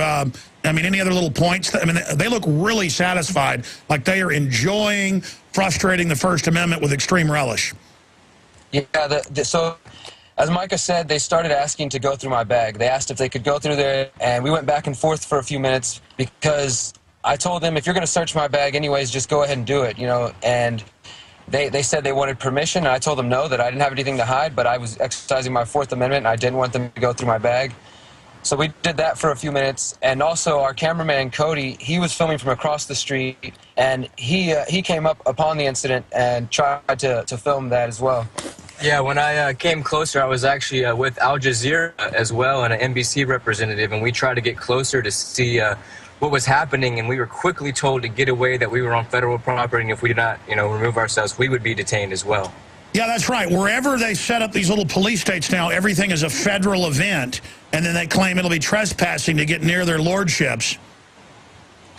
Yeah, exactly. I mean, they had perimeter fences set up all around the city, cops everywhere, bike cops, the Ninja Turtle gear, and we're miles away from the RNC itself, but they're just using it as an excuse to set up this control grid. And remember, they represent the foreign banks that run the country and brag they've conquered us, who publicly launder the drug money and ship the narcotics in. So that's why they're so tyrannical. They work for big banks that are so evil. Drugs aren't enough. They run child kidnapping rings. I mean, let's just remember how evil this government is. Yeah, well, I did want to point out something that I just recalled, Alex, that right after this incident happened, we stopped at a cafe on the corner, and the Al Jazeera reporters were there, and we went into this restaurant that was attached to the Greyhound station, and they notified us that there was a protester, supposedly a protester, that they saw come out of the gates from behind the perimeter, where the cops are and where all the DHS and everything was, and he was inside there. He was wearing a yellow Resist RNC shirt, dressed up like a protester. It was two guys, and so we went back inside and took pictures of them. So it seemed like they might be using, you know, fake protesters, informants, just like we know they do. No. They're dressing informants up with vulgar signs, dressed up like sexual organs. It's classic operations. I've caught police commanding the fake anarchists before. I mean, they've been caught all over the world doing this. Yeah, they have synthetic protesters for the media to demonize their enemy, freedom, First Amendment. Definitely. You know, and we just were out there to document everything, Alex. We were, after being questioned and harassed, they let us go, and they basically just threatened us and told us that anything that we film around there we could be stopped for, and if we don't show ID, we're going to be immediately detained. And we've just been doing our best to get this word out, because as far as we can see, besides the police state, there doesn't seem to have been too many more beatdowns, but as you said, they've scared off a lot of protesters by entrapping. Well, no, I mean, they've used dark info war or black propaganda against everybody. And so, hey, the banks are now free to destroy the country and destroy their pension funds, and they will. And so all those cops are going to end up living in total squalor, losing their whole future, but they won't care. They'll still have uniforms. So, hey, everything they want, they're now going to get from their mama government. They're very close to releasing all the hell that they planned for us for so long. Now, I want to get to this article, but first I want to get your take on it and any other points you want to make here. TSA harasses Ron Paul and his wife in Florida. On departing the RNC in Tampa yesterday, Ron Paul, his wife, and granddaughter were subjected to harassment by the TSA at a small airport in Clearwater, Florida. 8 TSA goons, I mean, this is like 30, 40 miles away from the other Tampa airport, told the Paul entourage they would need to be screened before they could be allowed to leave because Mitt Romney might be nearby, which he wasn't. But just Mitt Romney's nearby. He's 40 miles away, his lordship. The insinuation was obvious. Paul and his family pose a threat to the GOP presidential candidate. After a protracted examination of Ron Paul's credentials, the agents demanded they be allowed to check the plane for explosives. They're now boarding private planes. They want to shut down private aviation. Where you got your little Cessna out there, it's over. They run things now. I'm going to go back to you here in just a moment. The incident ended after Ron Paul's wife, Carol, who had a pacemaker, refused to be screened by the TSA, and an aide started taking video. Oh, that terrorist thing. The disgraceful incident serves as a vicious parting shot by the establishment. The GOP has constantly sabotaged Paul's campaign, and the corporate media has either ignored the candidate or portrayed him as a radical that had absolutely no chance of winning the nomination despite the huge and unprecedented following and popularity of the American people. In March, we posted details from a report by investigative journalists who discovered documents by GOP insiders to sabotage Paul's campaign and thwart his supporters in the primaries during the convention. The establishment media worked in concert with the GOP to refuse to report on Paul had won the 5-state minimum required to be on the ballot for the nomination of the Republican convention. Yeah, he should have ran third party and spoiled it all for him. He got a lot more attention than, you know, his son getting a speaking slot at the whoop-de-doo RNC with a bunch of corpses, you know, a bunch of self-propelled stomachs and living dead, mindless fake neocons that think that the Republicans are going to save him. What a joke. In addition to revealing the links of the establishment and its lapdog media will go to harass, discredit a candidate they consider dangerously unacceptable, the incident underscores the determination of the Total Sexual Assault Unit, known as TSA, to move into smaller airports despite an effort earlier this year by Republican lawmakers to expedite the implementation of a program that would allow airports to opt out of the federal screening. Ron Paul's son, Rand Paul, and senator from Kentucky, was detained last year by the TSA in Nashville. Following the incident, Rand issued a press release. And it just goes on. Ron Paul has told us on this show, as a link to it, that he was also molested by the TSA. And it just goes on to break it all down. What do you guys make of that now? We've got to search you for explosives. Mitt Romney may be nearby in Clearwater Airport, 35, 40 miles away. It's deplorable. It sounds like just a tactic to harass Dr. Paul and make his, day a little bit more cumbersome. And I think it's ridiculous. They're not going to search Mitt Romney to make sure that he's not trying to cheat Dr. Paul out of his due winnings or something. Well, I mean, Mitt Romney's got his money offshore, pays almost no taxes, but he's lower level. He only pays 17% when middle class pays around 40%. And so, the real elites pay zero tax. So someday Mitt Romney will be at that level. Yeah, he hopes to be, but I think that most of us realize that Mitt Romney is just another puppet. He's a useful idiot. He's being used. So I think he's being used to bring Obama in so that Obama can seal the deal in the next 4 years, like you said, and bring in whatever their plan is. But the TSA searching Ron Paul, we saw the TSA on the streets. We saw the TSA in the Greyhound going into the RNC, as you guys have mentioned, at Paul Ryan's event. And they're spreading, they're spreading to Metro, they're spreading to the Greyhound, to the train stations, football games. And football games, but let's remember, this is a group who, on record, they do background checks to hire criminals. It's confirmed. And if you're a convicted or defrocked priest, you become the head of major cities, like Philadelphia Airport. I mean, this is a Stalinistic brigade of criminals. I mean, it's unbelievable that they're criminals, so they're the people that say Ron Paul isn't good.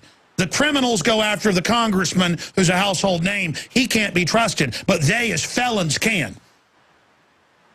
Yeah, exactly. They expose themselves because they have to lie, they have to cheat, and they have to steal in order to win. And people like Ron Paul and others who stand for liberty and stand for freedom, they don't have to lie. We don't have to cheat. We're already doing what's right, and they know that, so they have to attack us.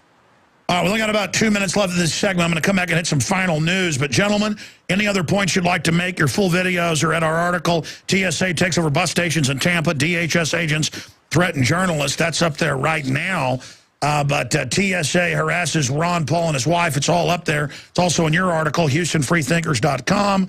Any other closing quick comments?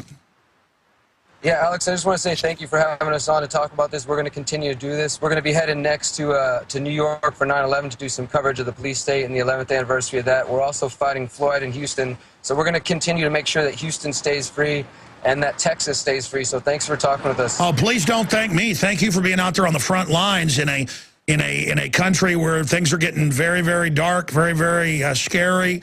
Nightfall is happening. I mean, classical signs of hardcore evil are upon us. And so please don't thank me. I want to thank you. If we don't all stand up and say no and let these people know we're not their slaves, they're going to take over. Look at how you've driven them out of Houston for now with their criminal activity. We've got to drive the banker occupiers out everywhere. They are collaborators for the bankers that have bragged that they've captured our country. I mean, the police aren't bad on average, but when they act like this, federal or local, they are aiding the criminal, narcotic trafficking, murdering banks. Definitely, Alex.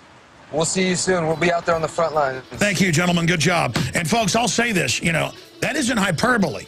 I mean, the big mega banks launder the money, run the drug aircraft, grow the opium, run the white slavery. I mean, we are in the hands of global ruthless banks who are eugenicists that say they want to spike our food and water to kill us. They're publicly proposing it because they're already doing it. Now they admit it. Reality is off the charts insane. All right, it's the final segment of this hour, and I know I'm ranting. But if you're like going, oh, yeah, the government runs child kidnapping rings, just type in NATO, UN, child sex slavery, or white slavery, or Pentagon contractors. It's all protected, just like Fast and Furious. It's only the tip of the iceberg. All of it. I mean, this is a criminal enterprise. The criminals want to be able to rob us and not get in trouble. That's what tyranny is. And it's here. I mean, it's here. The government sanctioned torture, including of children in front of their parents, not with real terrorists. They run Al-Qaeda. We're in trouble. And they get these childlike minds, dress them up in black uniforms. The bureaucrats, they got the neighbors spying on each other. And there's no real terrorists. There never was. So now they're like, it's the gun owners. It's the libertarians. And then those are the very people, a lot of them, the conservatives are like, good, law and order, arrest everyone. Okay, well, it's going to be you. Yeah, there's the Department of State. Stop human trafficking, sexual exploitation, and abuse by international peacekeepers. And there they are. Oh, yeah, you're stopping it. You're running it. I mean, they're abusing the men that work at the Department of Justice. The women are, that rule it. What do you think they do to little kids? These are demons. Who wants tyranny? These people. And it's a lot deeper than Obama. Corruption is racing through our body like a staph infection, like metastasizing cancer. Some of the articles, big breaking news. Operation Mockingbird 2012, New York Times writer leaks story critical of Obama to CIA. Bullets, false flags, and biological warfare. What is the U.S. government planning? Powerful article. Billboards warning of martial law go up in Florida. Groupon offers hugely successful multi-state concealed carry permit class. Adon Salazar wrote that. RNC protest vastly outnumbered by cops. Texas students revolt against mandatory RFID tracking chips. We need to get that article out and stand with these people fighting this. That's where it's at. It's not about security. It's about acclamation of the new prison cashless beast system. Where are your churches saying no to this? They're just like, praise God, we'll be teleported out of here soon. I declare. It's all up there right now at Infowars.com and PrisonPlanet.com and video streaming at PrisonPlanet.tv. Also, Bill Gates funds anti-vaccine surveillance He wants to know if you're putting them down. Alert system and on-demand vaccine delivery via low-cost unmanned aerial vehicles. That's right. I should have got to this. That should be a top story. Bill Gates wants drones to deliver the vaccine, like the anti-anxiety stress vaccine, where you're never upset again.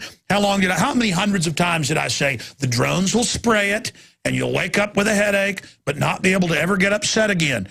There'll be no more pain soon. Oh, you don't want the fluoride? We have something else, Bill Gates. In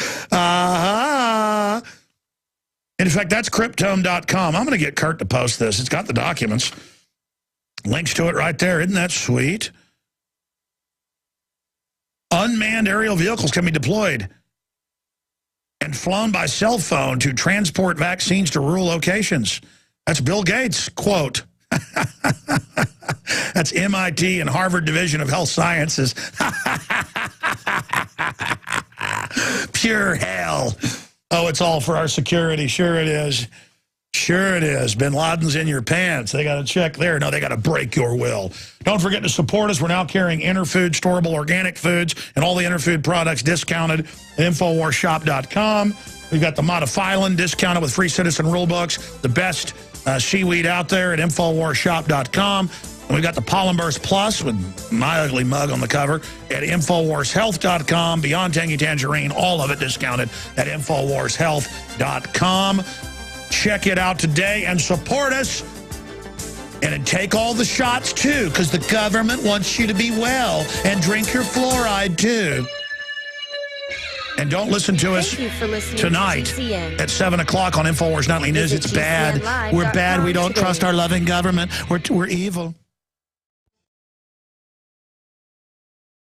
To revolt against mandatory RFID tracking chips. They also have Department of Defense cameras that scan them while they eat lunch, behaviorally track everything they're doing in the bathrooms, in the classrooms. Again, just building psych warfare databases on everyone for the giant NSA centers they're building all over the country. Building a big one, by the way. It's almost done in San Antonio, a gigantic one. To track everybody in real time in the world in Utah. I mean, it is a technological takeover. It's the rise of the machines under the technocrat control for the kill grid to be put in place. Texas students revolt against mandatory RFID tracking chips. Spy tags track kids even after they leave school. Now, just as it's been admitted, the little tracker chips to use toll roads track you everywhere you go as well, along with face scanning and license plate reading. And now students and parents at 2 San Antonio schools are in revolt over a program that forces kids to wear RFID tracking name tags, which are used to pinpoint their location on campus as well as outside the prison premises. And that's what this is a prison. And it goes over their revolt. Here's another one out of Texas, also Louisiana, WTVA. Students required to wear IDs or face fines to go to the prisoner slave training system of Northeast Mississippi College. They also force inoculations on everyone outside of law, lying, saying there's no waiver to go to the public schools and the colleges so they can soft kill you there. Bill Gates is now pushing a new program to make everyone take vaccines. They're already shooting kids up without parental consent nationwide. It's a felony, but they do it. This is a criminal eugenics forced operation. But we battled back in the 30s and 40s when they had 35 states in the U.S. sterilizing people for making B-minuses. So we can battle back against them now, but they always just try to enforce it. That's why they've told the police, be brutal, be hateful, body slam women, taser people, kill people, be as brutal as you can, drive them into submission. They are the enemy. You protect them by maintaining order. No, you induct everyone into the kill grid. Continuing, drug companies run out of weapons against the very same superbugs they help create. Nearly all antibiotics are now obsolete. It doesn't matter. I know people that take their children to go to the doctor. They don't even do a swab. You know, I go to a local, when I'm sick every couple of years or have, you know, an infection where I cut my leg on the Supreme Court building when a cop jumped out and I turned around and bumped into the side and my leg got infected because the column cut through my jeans into my leg. The point is, the demonic building bit me. I go to a place where, you know, that they do swabs before you're given, you know, an antiviral or an antibacterial. I mean, yeah, they have to check it. You have to wait hours. You have to, but no, that's what a real medical facility does. I'm not going to say what little clinic I go to. But the point is, that's where my family goes. All these other places, they just go, oh, here, you're sick, take antibiotics. We'll be right back. Stay with us. We are living on a prison planet to a great extent. You've got the tyrannical rail running that's growing stronger and bigger. You've got liberties, freedoms, basic hard-won rights, hard-fought rights that are still there to a certain extent, but under assault. And so over and over and over and over again, they're trying as best they can that it's macho and cool to slap people around. That's why I saw some police patrolling a water hole yesterday. And I don't mean a bar, a spring I was swimming at yesterday evening. And I just said, hey, are you guys looking for donuts? Just because it's important to have the police understand that there's a First Amendment, and we're going to talk to them because they were walking around staring at people and people were scared of them. And I just thought it was important to, let them know that some people will speak to them. I see police in restaurants I'll walk over. Routinely, I see them in grocery stores I'll walk over. I see them everywhere I go over because it's important. I mean, sometimes I say friendly things. Sometimes I say silly things. I ask them, hey, you been taking all your vaccines, drinking your fluoride? And they're like, no. I'm like, why not? You trust the government, don't you? It's bad to not trust the government, isn't it, right? Big government's a good thing, right? No, I don't think that's why I have my rifle at home. And like, oh, okay. Again, when the government fears the people, there is liberty. When the people fear the government, there is tyranny. We got a lot of news. I mean, a lot of news that I'm going to attempt to scan over, just kind of hit on when we get back. And then we will take some of your phone calls here. For first-time callers, I'll give the number out when we come back. 2 times a week, like to open the phones up to first-time callers to give you a chance to sit on hold while I rattle on. I'm joking. Really not joking. I'm making fun of myself and my proclivity to run at the mouth, which is actually why I have a radio show. Ladies and gentlemen, you have found at the tip of the spear in the information war. I am Alex Jones, your host, and we are here Monday through Friday from 12 noon to 3 p.m. Eastern. We have a big broadcast lined up today. We will be talking to an infiltrator of the Weather Underground, Obama's mentors, who plan to implode the economy, take over, and put 50 million of us in slave labor camps and kill 25 million of us. Now that is in official Army training manuals that mention re-education centers, how to process us via our Social Security numbers, how to arrest us because we're politically active. We're going to be going over the subcodes and subsections of that today. With Larry Grathwohl coming up to understand how tyranny creeps up on you and then explodes. And again, we're going to talk to folks from the RNC who've witnessed the TSA on the roads, the buses, harassing journalists, just the hell force that is being released. TSA harasses Ron Paul and his wife in Florida, said that they thought he may be a danger to Mitt Romney, who wasn't even there at the private airport getting on a private chartered jet with his political entourage. They wanted to grope Mrs. Paul and wanted to check for bombs. They said, we think you might have bombs. And the Drudge Report picked up on that story last night, but it came out after we were on the air, so I'm going to be going back over that today. And it integrates with another report from Infowars.com and PrisonPlanet.com. Video, TSA takes over bus station in Tampa. DHS agents threaten journalists. So we have those. There already evidence shows killing people here. So the problem is, for the CIA, is that the Mexicans aren't afraid. And if you want to start killing, they'll start killing right back. And it's pouring over, and it's pouring over into our country, and it's ruined Mexico. Mexico was already in bad shape, but it's really bad now. I've got family that loves to travel down there, won't go down there anymore. I won't go down there. You can get kidnapped anywhere. Don't believe them when they tell you it's safe in some of the resorts. Nowhere is safe in Mexico. Nowhere. Nowhere. And this is what America is going to turn into. This is what the drug war does. The British took down China by shipping drugs in, and China was dumb enough to make drugs illegal.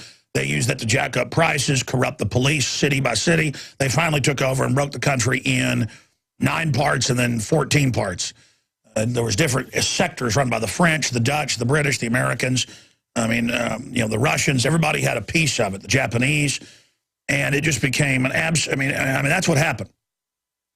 And they have a strategy to bring down a country with drugs. They have the troops growing the opium over in Afghanistan publicly. I mean, it's a total joke.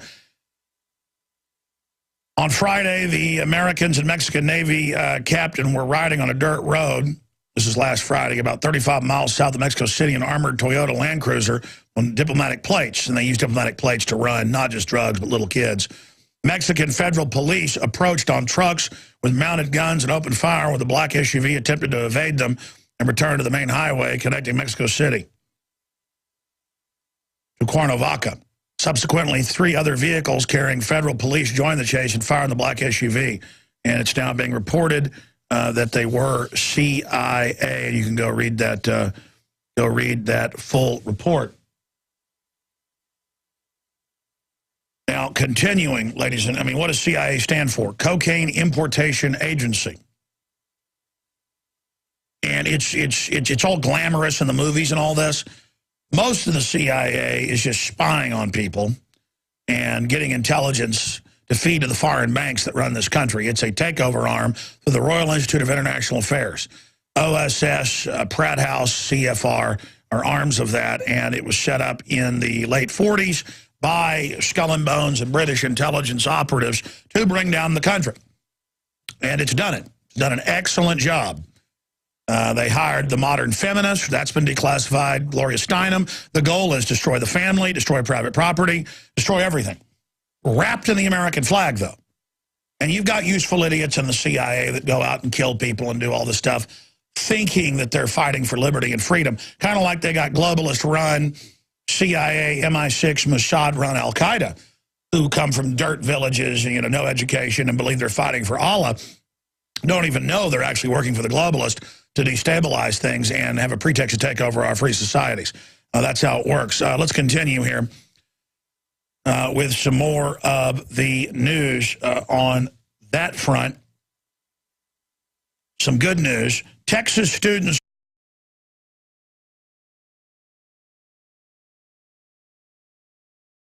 it is your PrisonPlanet.tv memberships that fund so much of what we do here on this operation. And then we're more than happy for the TV show after it's aired live, then be leaked out onto the web to tens of millions of people. That's our goal.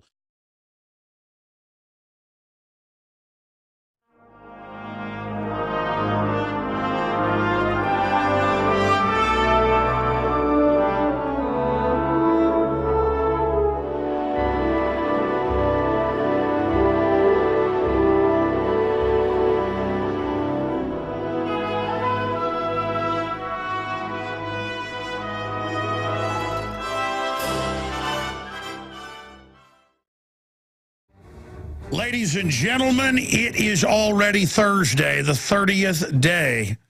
The 30th day, ladies and gentlemen, of August 2012. And we are going to be here live for the next 3 hours. Coming up here on the broadcast today, Larry Grathwohl, who's been on with us before. He was one of the infiltrators of the Weather Underground, where they openly talked about how once they took over America, they were going to put conservatives, libertarians, constitutionalists in slave labor camps and then kill half of us. They estimated 25 million. And now since it's in official Army documents that we'll go back over today, and I'll give you the code numbers on those so you can look them up, that they have re-education camps being prepared. I think we should talk about this criminal operation. Also, Derrick Broze, who's with Houston Free Thinkers, and helped fight the TSA takeover in Houston successfully. He's been in Tampa and has witnessed the TSA groping, the carnage, all of it. DrudgeReport.com linked to this story last night. It's since rolled off. Both sites, we need to get it posted back at Infowars.com, but it's in the top story archive, the link's up there at the top of the site. TSA harasses Ron Paul and his wife in Florida. Wait till you hear this. They tried to imply he was going to blow up Romney. Just any way to dominate and exercise power by the, quote, security services, the absolute road to ruination and third worlddom. So we're going to be breaking all of that down. RNC protesters vastly outnumbered by police. That's thanks to the demonization and intimidation of protesters and the idea of the First Amendment. Texas students revolt against mandatory RFID tracking chips. That's right here in Austin, Texas.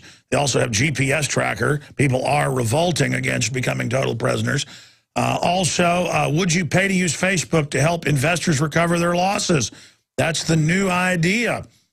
And, of course, the top Facebook people are all incrementally dumping their stock as fast as they can without plunging it down to zero. It's already down by, what, 55%. Also, video shows cop kicking defenseless man in the throat. I've got 3 videos like this today. And again, we're not just here to bash police all day because that feeds into the psyop of them then going into their own gang culture. Just attacking them feeds into the globalist plan. But they're trying to train police journalists coming on for about 30 minutes in the 3rd hour today. It is a free-for-all in the 1st hour.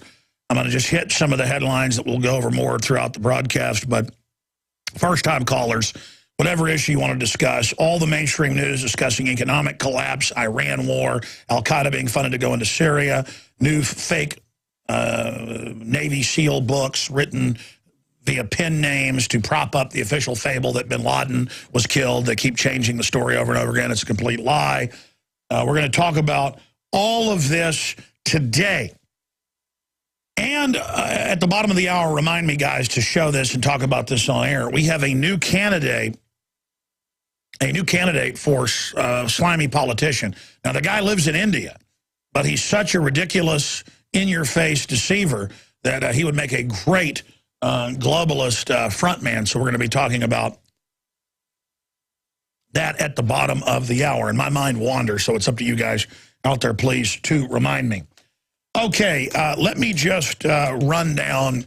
Wow, I mean, I can't even figure out what is the top story is my problem. Here, let's just start here with the Mark Slavo report from the shtfplan.com, up at Infowars.com. Just in case, state of Alaska to stockpile mass amounts of food and supplies in giant warehouses. Well, all the states are doing that. They're just not telling the public about it. They've built giant warehouses for economic collapse or for disasters.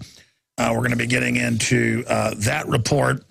I'm going to talk about this a little bit more later. Video shows cop kicking defenseless man in the throat.